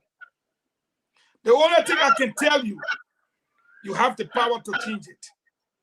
And come 2023, if you want the government to kill more people, then you should say it. But Bateni Swa Cheren looking at you. Gifty Lama Cheren looking at you. Gifty Abba Peters Cheren looking at you. George Fambutu Cheren looking at you. Sayo Morris Cheren looking at you. Matthew Innes Cheren looking at you. The 3 boys that went missing, they're looking at you. Pressure cooper. Every day you praise the American government for talking true. The American government indicted the whole government for a whole list of crimes. Do you think the American government will support the government that carries out extrajudicial killings? You think the American people money will go towards a government that can just kill people in the night? Oh, you want to believe them one day, but the next day when they say your government is nothing but a bunch of killers, you don't want to believe them? The tape is here being reported on VOA, Voice of America. I respectfully submit on this note, this election is over. JMB is in Banga. The Liberian government has been in. You want us to play or you want to continue? Because we got to go. Real quick, folks, bear with us. It's important. These are not Fagons. These are not Fagons wars. This is very important. When President George Weah visited Langley, visited the CIA, we understand we received classified information. I will give you only a brief. It wasn't only the United States government at that meeting. They had the Fagon, you know them.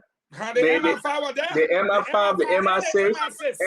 And the folks that attended the meeting, true, they will tell you, those folks that were at the meeting, we have the information, we'll be revealing this information to you next week. The government cannot say that lie. The folks from Great Britain, they were part of the meeting. When you hear about the MI6, the MI5, they were there with the CIA at that meeting. We got the whole information. Something about that meeting that you need to know, that you need to understand. Where is our country, Liberia? Where are we heading to? This is very important. But listen, from VOA, and this will take us home. We want to say thanks to everybody that joined the program today. Tomorrow, by God's grace, we should be having Goodrich, Regional Goodrich.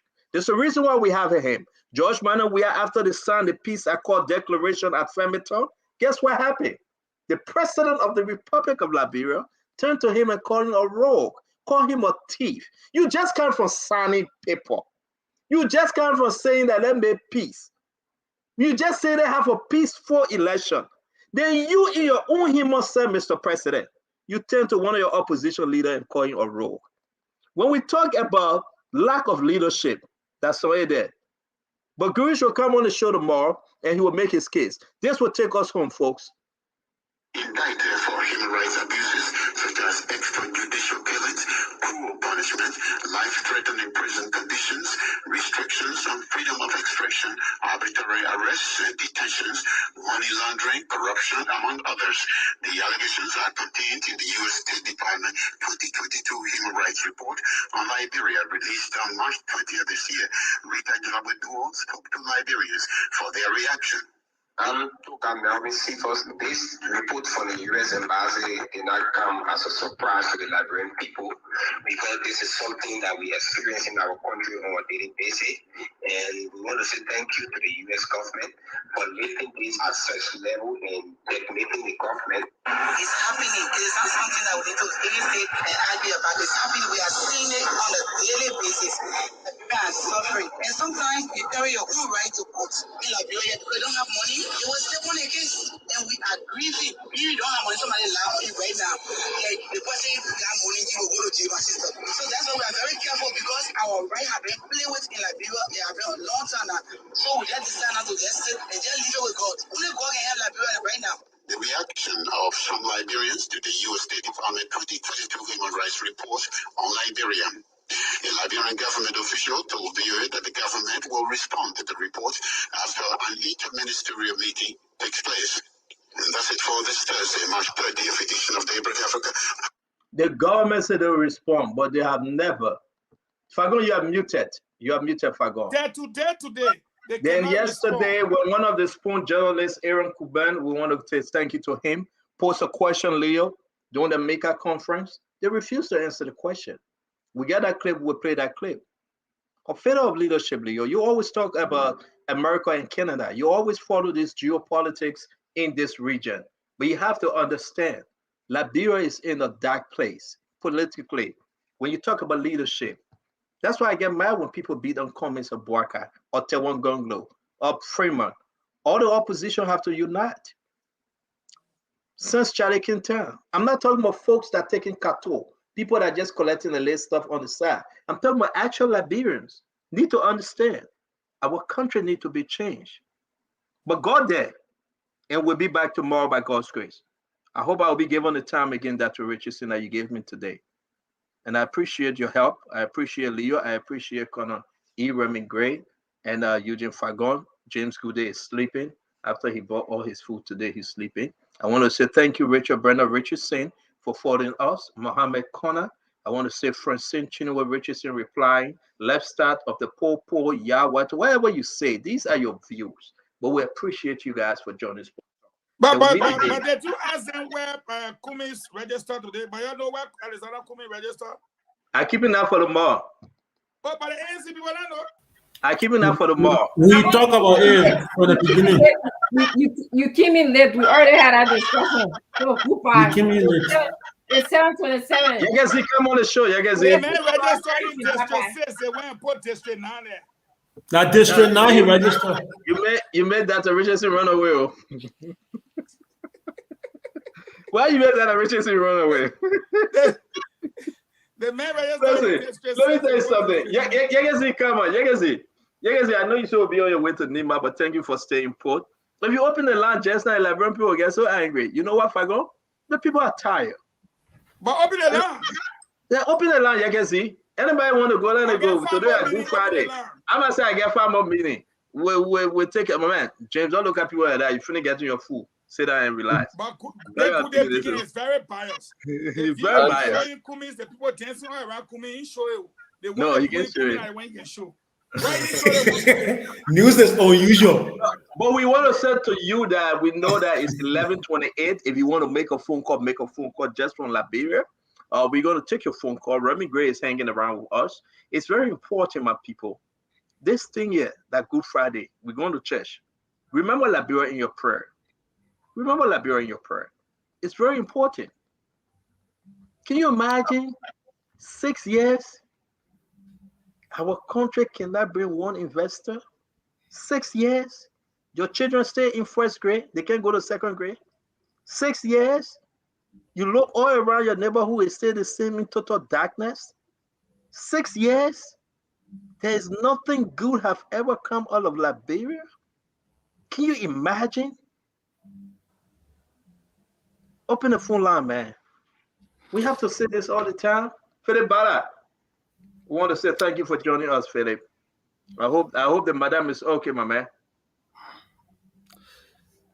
Okay, so the numbers are 077771075, 077771075. You find the note and James saying you gotta go. What kind of bother we say so? You see how James bad for go? The man calling the number, he texted me and look at you see him shaking. James are bad again. All right, folks, let's do this. Let's do this for Yekezi. Yekezi gotta go. It's 11:30. I understand. Yeah, we'll make it tomorrow. We end on time. Comfort Williams, we want to say thank you. Clarence Zikin Soiree, Mike Neck, LIB. I want to say thanks to every one of you from Europe, from Asia, yet America. We want to wish the family of these two guys that they just sentenced in Korea. We want to say we're praying for your family. We wish you guys well, and we know the government have abandoned you. We'll be discussing that mostly again because this is important for us to talk about. The government, under the leadership of Eugene Lin Nangbe, my friend, have abandoned the two guys then. You know, the money that was given to them, the money fell in Zedit today. Now the guys now will be serving 9 years in jail. Yep. 9 years. And the government is yet to speak about them. 2 Liberians went to Korea. They will be serving 9 years in jail because the government never represented them. This is what we're talking about every day. Every day from one wahala to another wahala. Yeah, we discuss this issue. This is your radio station. This is the place to be. Believe it. I have no side, but the Liberian people side. Even if I die, I would die because I support the Liberian people at the end. I don't want us to be in fear. I don't want us to cry. Don't stop crying. Liberia will be better. You'll be in Ghana. We send a special greetings to Auntie Grace Mano. We said, thank you, Auntie Grace Mano. We got your message. We say hi to you. All those that praying along with the station, we send a special greetings to you guys. This is our country. This is the place our neighbor string will cut at. We should come together as Liberians and fight for the just cause. We want to say thank you from my end. May God bless you. Good Friday. May God keep you. And may God bless our country, Liberia. Agon, thank you. Iremi, great. Thank you. Yekezi, thank you. James, good day. Take us home, my brother. Thanks.